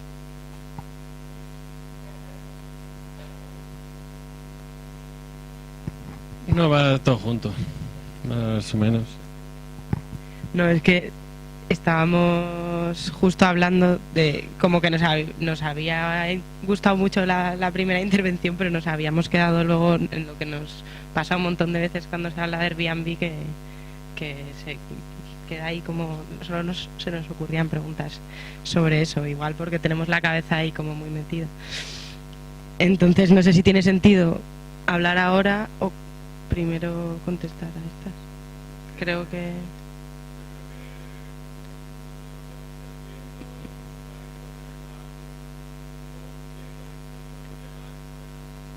Ok, vale, tiro. Bueno, pues así como rápido, que hemos estado hablando un poco, que primero que nos bailaba un poco la definición de economía colaborativa, que creo que es por como, bueno, que nos parecía muy interesante, pero que nos bailaba un poco como cómo se hace la línea de diferenciación entre las que entran dentro de economía colaborativa y no, pero igual lo podemos hablar en otro momento como más, o ver dónde se puede ver la definición. Y luego, en concreto de regulación, como cuál sería esa regulación de San Francisco, como que nos quedaba un poco la duda de cómo es esa regulación que era como interesante. Y luego, como al hablar de cómo regular hablabas de ingresos, pero nos planteaba la duda de si se plantea en algún caso, si se ha planteado o si se ha hecho limitación de precio por metro cuadrado.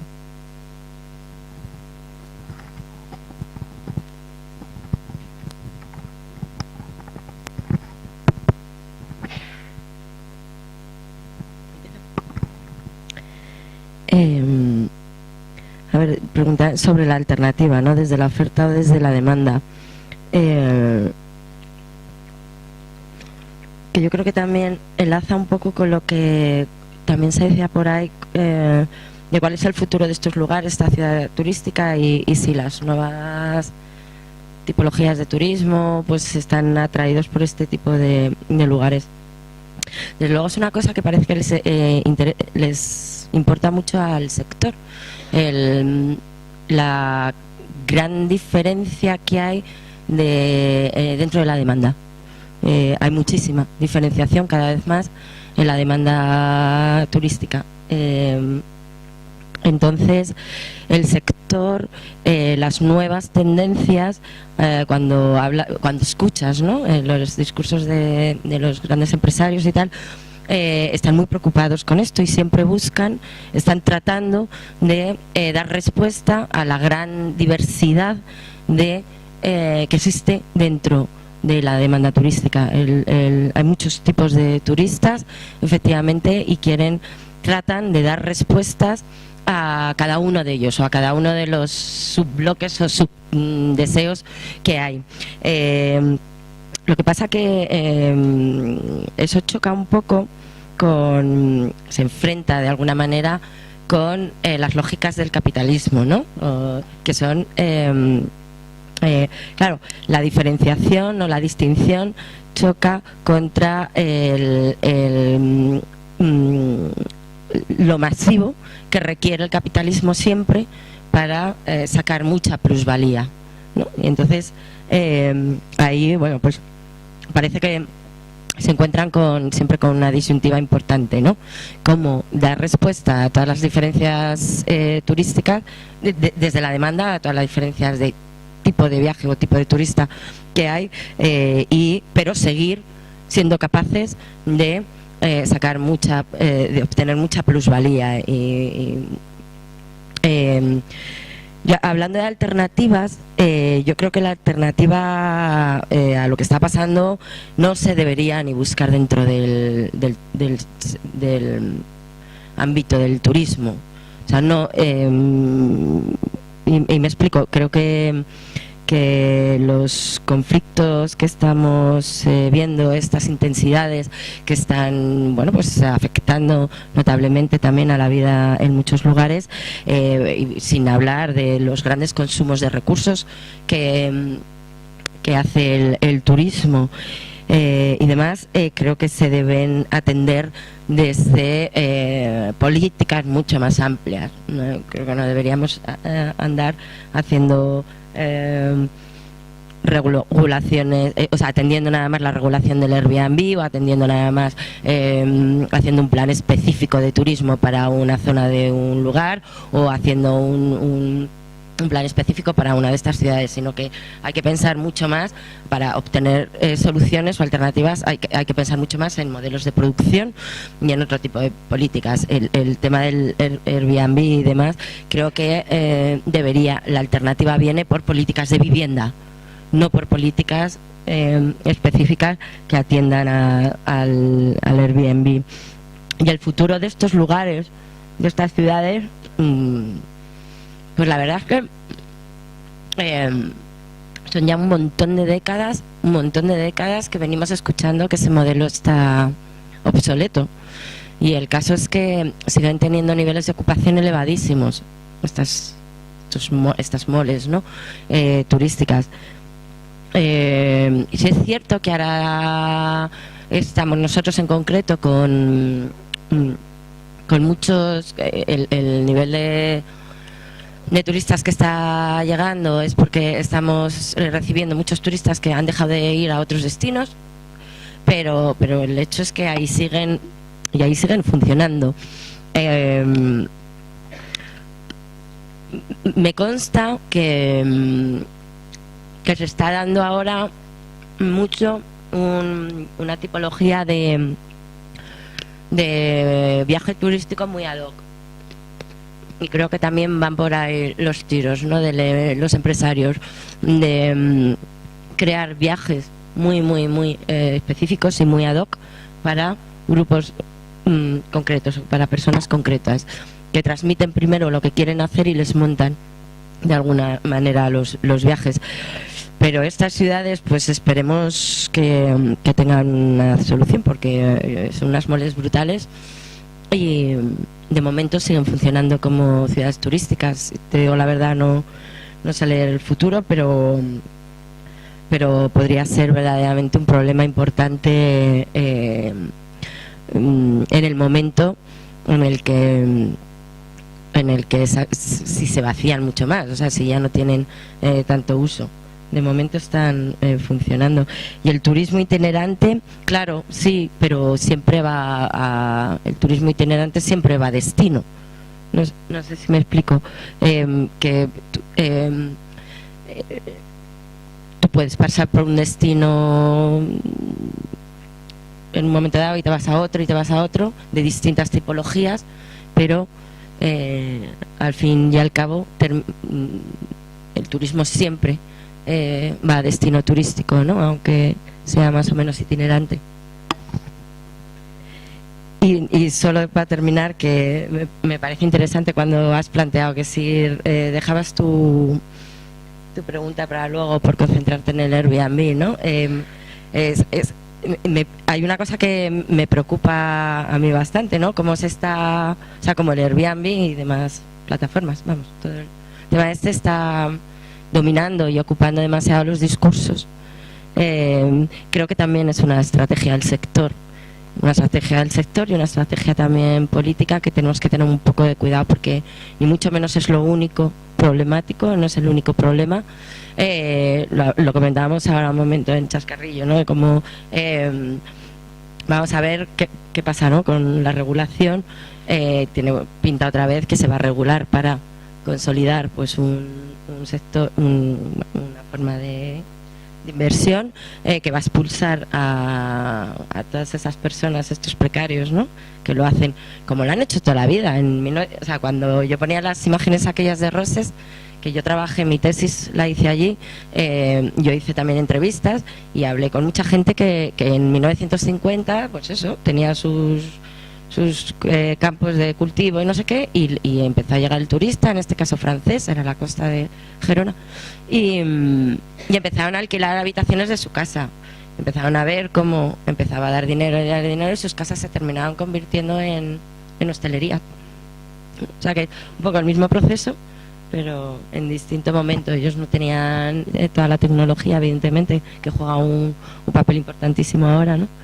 Pero son comparables un poco las dinámicas. Pues respecto a la primera pregunta, pues sí es desde la oferta, pero es que lo que está haciendo Airbnb es desde la propia oferta generar un tipo de demanda, ¿no? Sí, bueno, básicamente eso. Entonces, claro, cuando yo planteaba aquí las alternativas a Airbnb, otros modelos de hospedaje, Airbnb, etcétera, es como en un marco muy cerrado, muy en plan de, vale, ya que hay turismo, vamos a intentarlo hacer de otra manera, pero está claro que, como decía China, y eso lo ves cuando hablas con gente que está intentando regular esto, como hay un enfrentamiento entre las personas que están haciendo desde el urbanismo y desde los sectores del turismo. Pues decir, no, una ciudad como Madrid necesita regular Airbnb y a la vez tienes Madrid Destino, es Madrid Destino, ¿no? La de 80 y pico millones de euros, que está fomentando el turismo en Madrid, en Asia, etcétera, desde Asia, etcétera. Entonces, bueno, pues sí, Airbnb está teniendo la capacidad de generar nuevas formas de consumo turístico, ¿sabes? Pero que de por sí no tienen por qué ser buenas. De hecho, quieren transformar, porque cuando Ivan Murray hablaba en plan de, bueno, estamos ante una burbuja en torno al turismo que va a estallar. Airbnb justo yo creo que va a tener la capacidad para aguantar esa crisis del turismo, porque justo es un modelo que elimina el trabajo fijo, todo el trabajo recae sobre el anfitrión, no significa ningún coste para Airbnb. Es una empresa como Airbnb que ha recibido 30.000 millones de euros en inversiones y que solo tiene 2.500 trabajadores, que ni siquiera tiene externalizado los servicios de atención al cliente, como con 2.500 trabajadores has levantado una empresa de valorada en 30 millones de dólares, ¿no? Empezaron con las experiencias, no sé si lo habéis visto Airbnb, las experiencias, consumo de experiencias.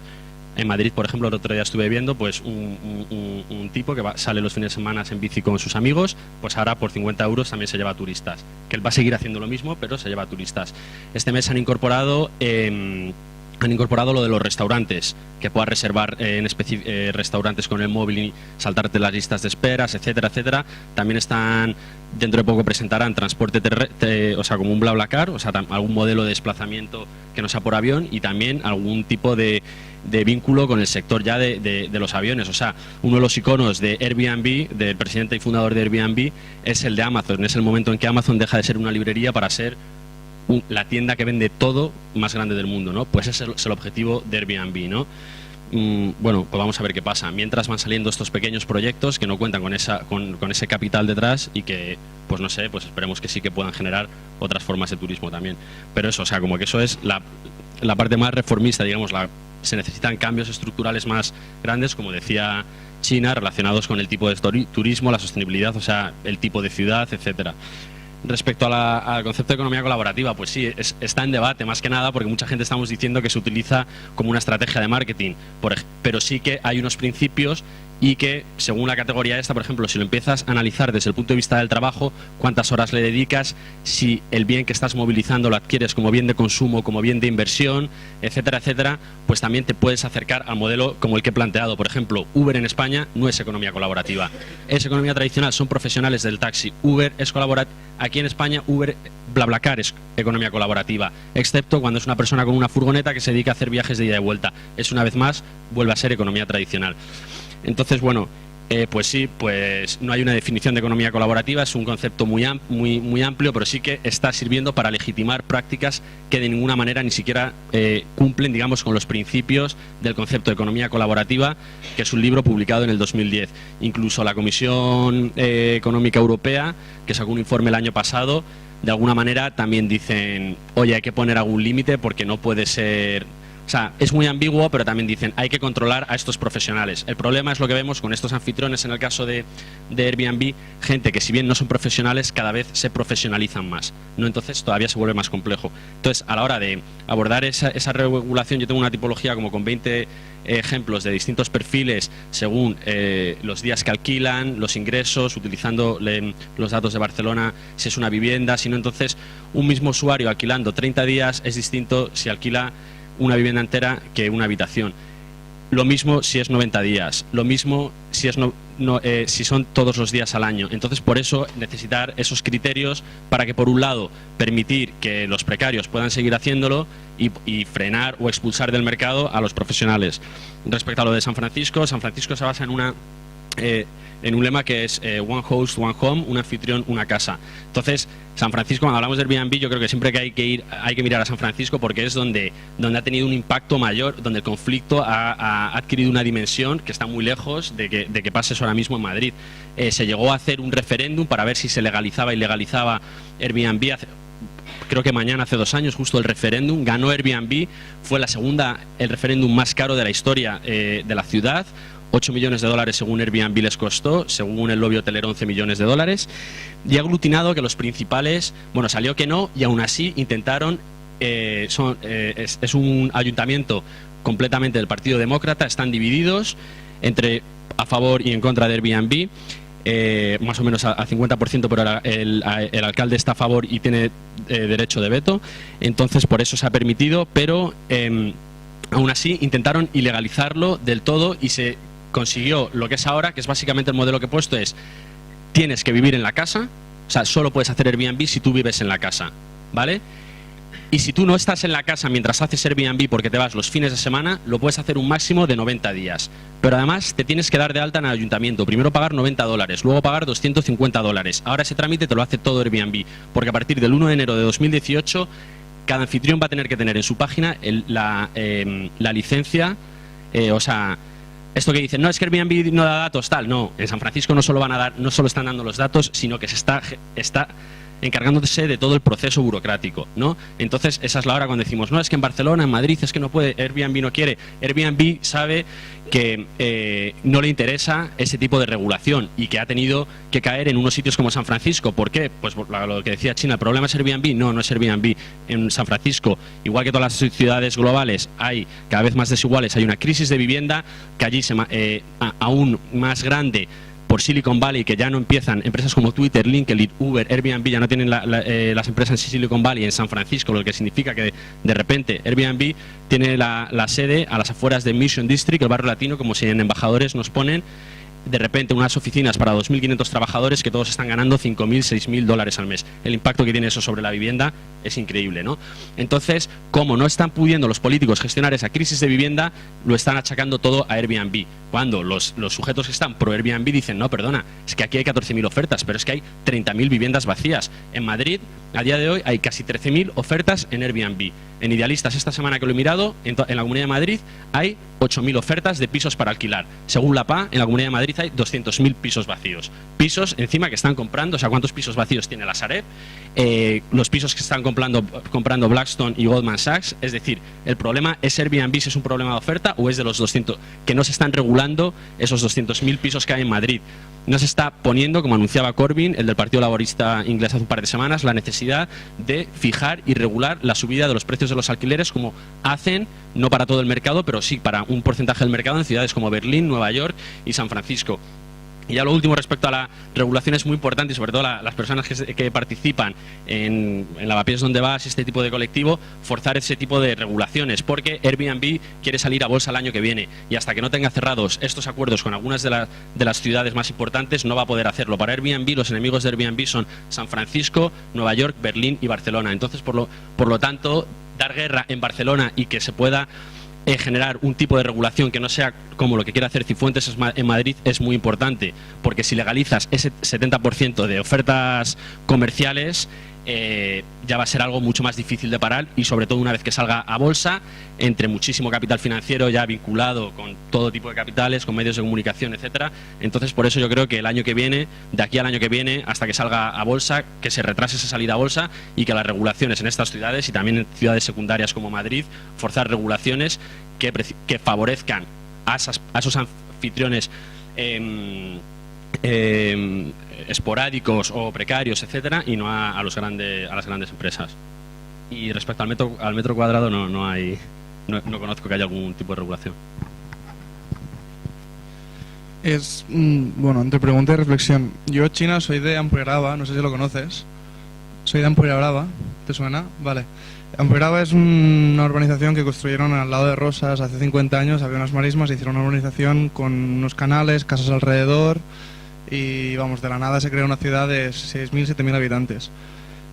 Y claro, aun estando de acuerdo con todo el discurso de lo malo que es el turismo, creo que no es el modelo, lo creo, pero cuando pienso en sitios como Ampueraba, digo, la alternativa ahora signifique desescalar o cambiar el modelo, significa básicamente desmantelar todo lo que se ha construido y tirarlo abajo. Claro, eso me dices un sitio que lleva 2 años, 3 años, vale, pero hace 50 años que está construido. Entonces, ¿sabes? En España no hay industria. El I+D, el sector servicios, que es más potente, se concentra en las ciudades. En los pueblos no nos queda nada. Sé que no es el modelo, pero si me dices a corto plazo tenemos que deshacernos del turismo, eso es como, vale, tira el pueblo abajo y vámonos, ¿sabes? Entonces no sé cómo compatibilizamos eso de mis padres tienen que vivir de algo y este no es el modelo bueno al corto o medio plazo. Un poco lo has abordado ya en la pregunta de antes, de no sé qué va a ser de estos sitios, y es bastante incierto, pero como una reflexión colectiva también, que después de tantas sesiones en los sitios turísticos que han estado construidos por el turismo, aún aceptando que ese no tiene que ser el modelo, que no se tiene que repetir más, tampoco se puede negar que existen y que no podemos decir, vale, pues los tiramos abajo y ya está. Hay que hacer algo con esos sitios y lo veo bastante complicado. A ver, nosotros no teníamos la misma pregunta que de la economía colaborativa, con lo cual no la repito, pero sí que me gustaría como transmitir algunas ideas que han salido en el grupo y otras que se me han ido ocurriendo después. Porque nuestra discusión sería todo el rato como una comparación serían todo el rato imágenes de pobreza del siglo XIX, ¿no? Y cómo la gente se apañaba con cualquier cosa que tenía para sacar partido, ¿no? De lo que tenía en su vida para poder sobrevivir, ¿no? Entonces a mí no me parece como nada casual, porque antes del siglo XIX no había estado de bienestar, en el siglo XXI, en lo que estamos ahora, está dejando de haberlo. Entonces esa pregunta clave que hacía Javi, se están resolviendo problemas colectivos de manera individual, es absolutamente, yo creo que la clave de lo que está pasando. Por eso incluso esa regulación seguiría haciendo hincapié en lo que tú intentas completar con lo que tienes, una silla, un balcón, una casa, no sé, tu capacidad de visitar la ciudad o de lo que sea, es que no tienes la renta suficiente, porque no tienes trabajo, porque el salario no te llega, porque cada vez hay más, ¿no?, asalariados pobres, porque las propias instituciones, o sea, la protección social que venía un poco a redistribuir la riqueza, y eso es el estado de bienestar, ¿no?, aunque no a conseguir la igualdad, pero sea a redistribuir, ahora se ha vuelto como la solución individual de según lo que tengo me apaño, pero sigue habiendo muchas personas que no tienen. Entonces, bueno, voy de una idea a otra, pero sí que creo que aunque hay que solucionar lo que ya hay, ¿no?, como decía el amigo de Rosas, que no me acuerdo qué población ha dicho, o sea, no puedes destrozar lo que ya hay, pero es un poco intentar pensar que si no pensamos que lo común es común y que habrá que poner el interés general, ¿no?, sobre las cosas individuales, vamos a ir haciendo como el agujero de las diferencias entre quien puede alquilar, aunque sea su sofá de su salón, para convivir con su pareja, si no te puedes ir ni a la casa de la otra, pues no, como que no llega para todos, ¿no? Y ha salido en nuestro grupo también, que ha sido como curioso, ¿no?, también el tema de la gestación subrogada, ¿no? O sea, que llega un momento como tienes que poner ya en valor todo lo que sea, o el propio trabajo de cuidados, ¿no? Lo que antes era una trabajadora interna que venía del pueblo, también en el siglo XIX, incluso a principios del XX, y en España desde luego hasta los 60, la señora del pueblo que iba a trabajar a tu casa por nada, ¿no?, como esclava toda su vida, pues ahora eso se sustituye por 200.000 empresas que una te hace la comida, otra te lleva no sé qué, otra. Entonces, como vale, pero en algún momento vamos a pensar que lo público es eso, que pone por encima el interés general, y volver a pensar que no vamos a resolver nada sin redistribuir, sin poner determinadas prioridades en el centro, y volver a eso, ¿no?, a sálvese quien pueda y no sé, como todo. Y lo último, es que me he puesto la cabeza como un bombo entre lo rápido que habla Javi y la cantidad de cosas que salen. No, como la solución de la crisis, ¿no? También, cuando empieza la crisis, aquí también me acordaba mucho de Argentina, ¿no?, con lo de los comedores populares, y el trueque, y el reciclaje, y todo eso. La crisis, de alguna manera, intenta desmercantilizar lo que ya no se puede vender porque no hay dinero, ¿no? Entonces, yo a eso le llamo economía colaborativa. A repartir, a compartir lo que tienes, a tal. A esto lo llamo hacer usura con cualquier cosa que tengas, o sea, es como el colmo de la no solución de la crisis. Es que antes no lo he dicho porque me cuesta mucho asimilar las cosas. Que a mí me ha gustado mucho que hagas mención a los paisajes de tipo cultural, de turismo cultural, y se ha hablado poco de ello porque no ha entrado en dinámica.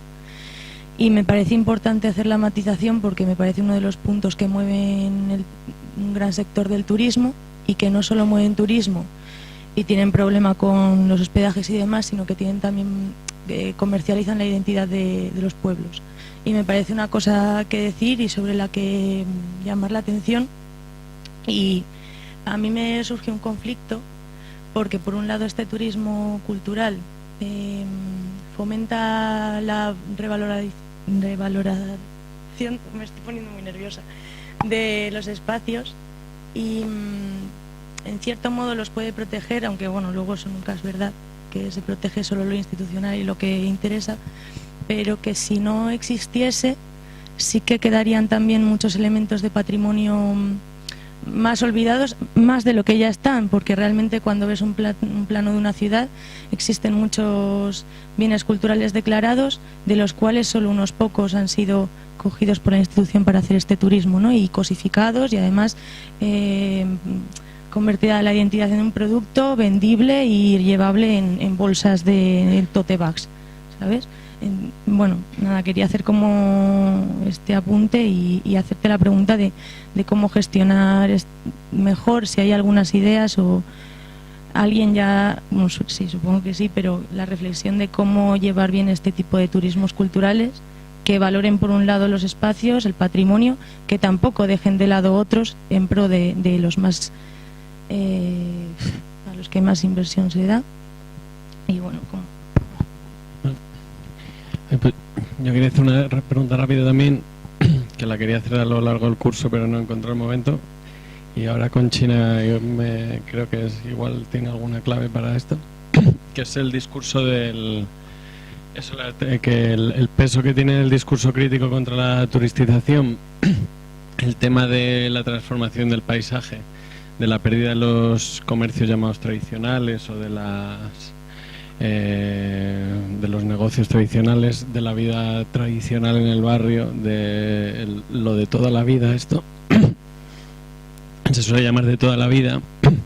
A mí como evidentemente como es cierto esa transformación y la vivencia de esa transformación, lo que está provocando es que veamos nuestras ciudades como más con una distancia mayor, como un grado mayor de mercantilización de las formas, de las estéticas, de los productos que se intercambian, etcétera. Pero sí veo como que hay una determinada posibilidad como de idealización de esa vida perdida, que en realidad es un fetichismo, una idealización del momento del socialdemócrata, del estado del bienestar o de cómo eran nuestras ciudades durante los 80, los 70 o así, ¿no? Entonces me parece peligroso como esa estructura de discurso, porque claro, si es el turista, es el digamos la impureza que viene a corromper la pureza de la vida previa en nuestras ciudades y tal, es fácil en esa estructura de discurso sustituir al turista como por el inmigrante, ¿no? También como algo ajeno que viene a romper como nuestras comunidades, ¿no? Y yo creo que como que olvidamos que en realidad, bueno, no sé, por ejemplo, por un ejemplo tonto que me viene por los bares, ¿no? Que quedar a tomar un café, que nos parece como lo más auténtico y lo más cotidiano del mundo, pues es una relación mediada porque te tienes que comprar algo a través del dinero y te relacionas a través de tomarte, que no significa que esté bien o que esté mal, pero respecto a la generalización de los bares como forma de relación social, cuando eso irrumpió y se extendió en España, pues no sé, pues durante los años 40, 50 o los años 20 o cuando fueran, digamos, la vivencia de eso respecto a encontrarte en la calle sin mediar tomarte un café o una copa o un tal, pues sería como esa misma vivencia de esa nueva forma de vida urbana que está corrompiendo nuestro modo de vida tradicional, que era encontrarse en la calle sin más y sin ningún tipo de tal. Entonces, ¿no? ¿Cómo ves eso? Es como si en el discurso crítico contra la turistización, pues si estoy una reflexión sobre esto. Bueno, en general, yo creo que al final la pregunta para mí siempre es la misma. Yo termino muchas veces haciendo yo la pregunta, que es ¿cómo transformar radicalmente esta sociedad? ¿No? O sea, que al final, claro, es que es un percal, ¿no? Efectivamente, no creo que no es justo que se culpe al turista de unos modos que de repente están incomodando, ¿no? Que están incomodando porque, pues eso, lo que se está produciendo en algunas zonas de las ciudades es una competencia muy fuerte entre la competitividad de la plusvalía, ¿no? Del sacar recursos económicos grandes de unas partes y la vida cotidiana, ¿no? Que esa es la cosa que nos está generando y es como todo, pues supongo que es pues buscar fórmulas que no prioricen o que no beneficien a unos frente a otros, ¿no? Es un poco ya yéndonos a un discurso como un poco más buscar equilibrios. Claro, o sea, todo lo que tú ahora terminas de decir, ¿no? Es que aquí entran en juego muchas cosas, entran en juego las políticas comerciales. Las políticas comerciales son clave en las transformaciones, más casi que la política turística. Es la política comercial, bueno, pues dando entrada a grandes superficies ya que tienen, yo creo que mucha más culpa en destruir o acabar con esos comercios tradicionales, que más que por el rollo nostálgico, es por la facilidad de la vida cotidiana. Creo que eso es lo que más nos puede afectar, no por la nostalgia de ver al zapatero allí del no sé qué, sino por la facilidad. Yo me he ido he vivido muchos años aquí en el centro de Madrid, como 11 o 12 años, y hace 2 o 3 me fui, aburrida, y me he ido a un barrio. He vuelto a un barrio, porque yo nací en un barrio, pero he vuelto a un barrio. Es verdad que la facilidad, ¿no?, de esta cosa del comercio, ¿no? Es que hay una diferencia brutal de poder encontrar una barra de pan a un precio normal, un litro de leche a un precio normal, o un zapatero que te arregle unos zapatos, ¿no? Cuando es verdad que en el centro pues han ido desapareciendo todos estos comercios porque lo otro da más dinero. Es siempre lo mismo. ¿Qué es lo que provoca más plusvalía? Y lo que provoca más plusvalía, ahí todo el mundo se engancha al carro, y engancha esto con también lo que decíais por ahí, ¿no? De joder, es que al final todo el mundo se engancha a lo que pues da plata, ¿no? Pues yo digo, joder, pues la complementariedad, ¿no?, de lo del turismo. Engancho con otra de las cuestiones, el tema de complementar economías. Eso se ha hecho históricamente, siempre, claro que sí, no es una cosa nueva. El peligro es cuando, bueno, pues te están dando un mensaje desde hace muchísimas décadas de que tienes que ser el mejor, puedes hacerlo, si no eres rico es porque no quieres, aquí el que, ¿no? Y eso viene, bueno, pues si ponemos un momento pues del tacherismo para empezar, a lo mejor nos podríamos ir un poco más. O sea que son temas que nos pueden hilar a muchas cosas. Con el tema de la complementariedad, el turismo comunitario que surge en Latinoamérica hace ya unas décadas, que hemos visto con él en algún caso más o menos de éxito, pero en general lo que venía a provocar era, llegaban a las comunidades y decían, venga, el turismo puede complementar las economías vuestras, de vuestras comunidades, que no sé qué. ¿Qué pasaba? Que aquel que entraba empezaba con la comunidad que entraba, o el grupo de vecinos que entraba con él en este tema del turismo comunitario, empezaba a ingresar mucho más, iba abandonando paulatinamente, por tanto, las economías que trataba de complementar, y empezaban a generar conflictos en las comunidades expandidas. Y eso lo hemos visto así de veces. Entonces, bueno, pues otra vez más elevo el discurso a cómo cambiamos esta maldita sociedad, cómo buscamos sociedades más justas, cómo buscamos una redistribución mejor y una etcétera, etcétera. Yo no tengo respuestas. Ojalá, pero creo que es complicado y no las tengo. Y para dejar me ha encantado el ejemplo que me has puesto, lo conozco perfectamente. Mi tesis la hice allí, yo hice Roses como caso de estudio, me pasé un porrón de años por ahí circulando. Me has puesto un ejemplo que es de manual, ¿vale? De manual, porque es uno de los ejemplos además más potentes en el incumplimiento de la ley de costas de 1988, que es una de las cosas. Y enlazo con el tema de los comunes y los patrimonios comunes y los bienes comunes. Nuestro país, con toda la mierda que nos, perdonar ya por la expresión que tenemos encima, tiene una ley, o sea, en 1988 saca una ley de costas que no hay en ningún lugar del planeta, que viene a decir que el litoral es de todos. El litoral, y tenemos muchos miles de kilómetros del litoral, es de todos. Joder, eso es una cosa muy fuerte. Es decir, que eso es de todos y que no puede haber unos que lo disfruten más que otros.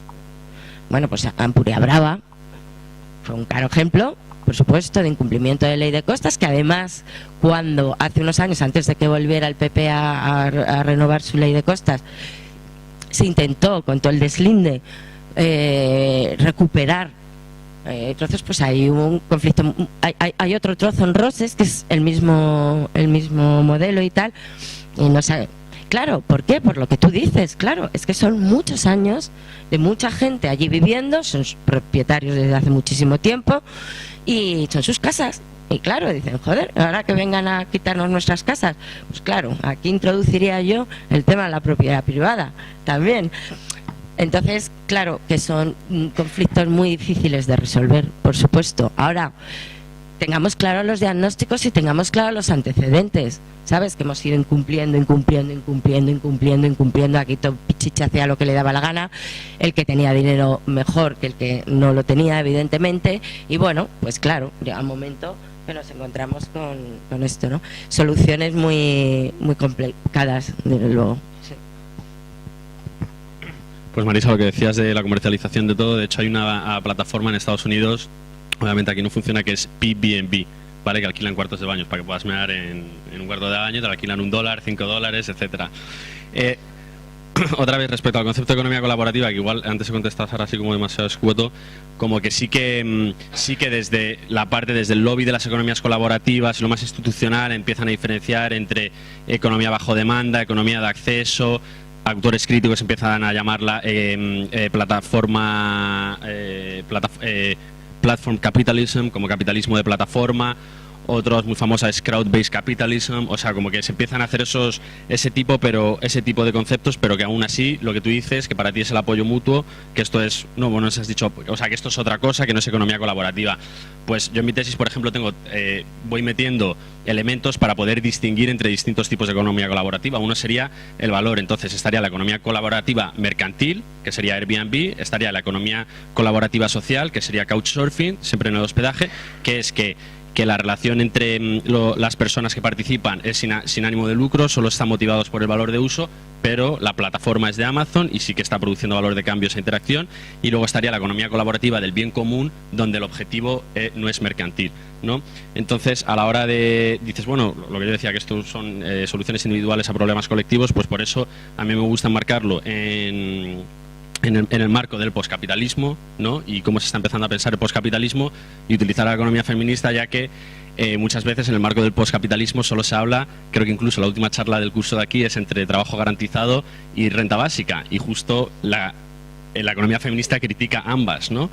Por las desigualdades que ese tipo de políticas pueden sostener también en una transición poscapitalista. Entonces, la pregunta, también a cargo la pregunta que hace China de cómo cambiar la sociedad en la que vivimos, pues es si somos capaces de pensar formas de sostener la vida a través de utilizando estas innovaciones tecnológicas para generar formas de sostener la vida que estén al margen de la producción del valor y que respondan a las necesidades y deseos de las personas que habitamos las ciudades y participamos de esos procesos, ¿no?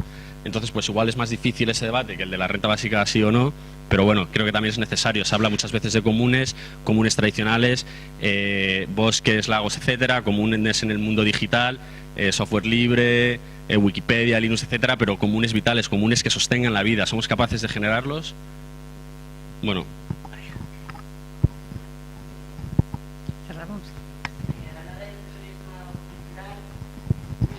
Nada más, muy breve. ¿Qué hacías tú, no? Lo del turismo cultural. Es verdad que sí, es que el turismo también, o sea, que el turismo puede hacer cosas buenas, claro que sí, ¿no? O sea, no tampoco tiene mucha ambivalencia, ¿no?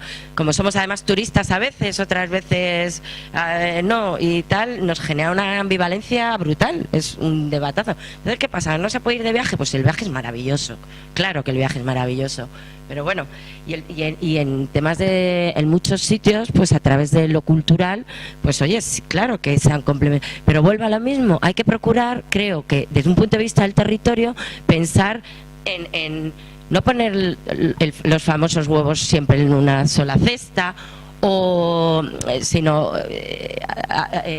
bueno, pues el famoso quesito también, ¿no? Que sea un poco más diversificado para que no todo lo arrase Y luego cuidado con las simulaciones de lo cultural, que son muy, muy comunes, que esas son terroríficas. Cuando de repente hubo algo, porque es verdad que la historia es un reclamo maravilloso, nos encanta, si todos nos sentimos fenomenal cuando te llevan y te hacen sentir en el pasado y no sé qué, no sé cuánto. Claro, ahí está todo el tema subjetivo que es muy potente, pero cuando, claro, hay veces que lo exageran para sacar más tal, otras veces directamente lo simulan, o se lo inventan, o yo qué sé, ¿no? Y eso lo estamos viendo cada vez con más frecuencia y eso es terrible también. Pero bueno, deciros otra cosa, que nos ha hecho antes mucha publicidad Javi con lo de la Pies donde vas. Bueno, la próxima sesión sí que es una mesa redonda de diferentes espacios en lucha, que ya habéis visto en el programa, entonces gente de Palma, gente de Valencia, gente de Barcelona y gente de Madrid. El colectivo de Madrid es un espacio que se organiza en Lavapiés, se llama Lavapiés donde vas, y aprovecho para invitaros porque mañana tenemos aprovechando lo de Halloween, vamos a hacer un Halloween alternativo que se llama Hostelwin y hemos quedado a las 7:30 en la plaza Lavapiés, vamos a hacer una procesión de la Santa Campaña y lo que terminará en un consuro y una queimada y una sorpresa de un espacio que vamos a señalar porque incide, ¿no?, como en el modelo de turistización y expulsión, encarecimiento en los precios y expropiación de las formas de vida históricas, pero también de las formas de vida de la gente, ¿no?, que no es solo el patrimonio histórico sino el patrimonio cultural y cotidiano, que en barrios del centro de Madrid sigue habiendo, porque aquí sigue habiendo zapaterías y sobre todo sigue habiendo un tejido muy muy denso de organización, que es lo que también, ¿no?, expulsa como el proceso de mercantilización. Pero bueno, invitación a las 7:30 en la Plaza Lavapiés, que queremos que sea divertido, porque es verdad que a veces empezamos a poner los problemas por encima y te quedas como muy cansada. Entonces la idea del espacio también es siempre que sirva para agregar, para que vayamos contando las cosas por el camino, para pasar un buen momento y con la queimada igual se nos ocurren, ¿no?, cosas que hacer contra las cosas que no nos gustan y cosas que hacer para incidir en las que sí que nos gustan. Así que estáis todas invitadas mañana a las 7:30 en la plaza.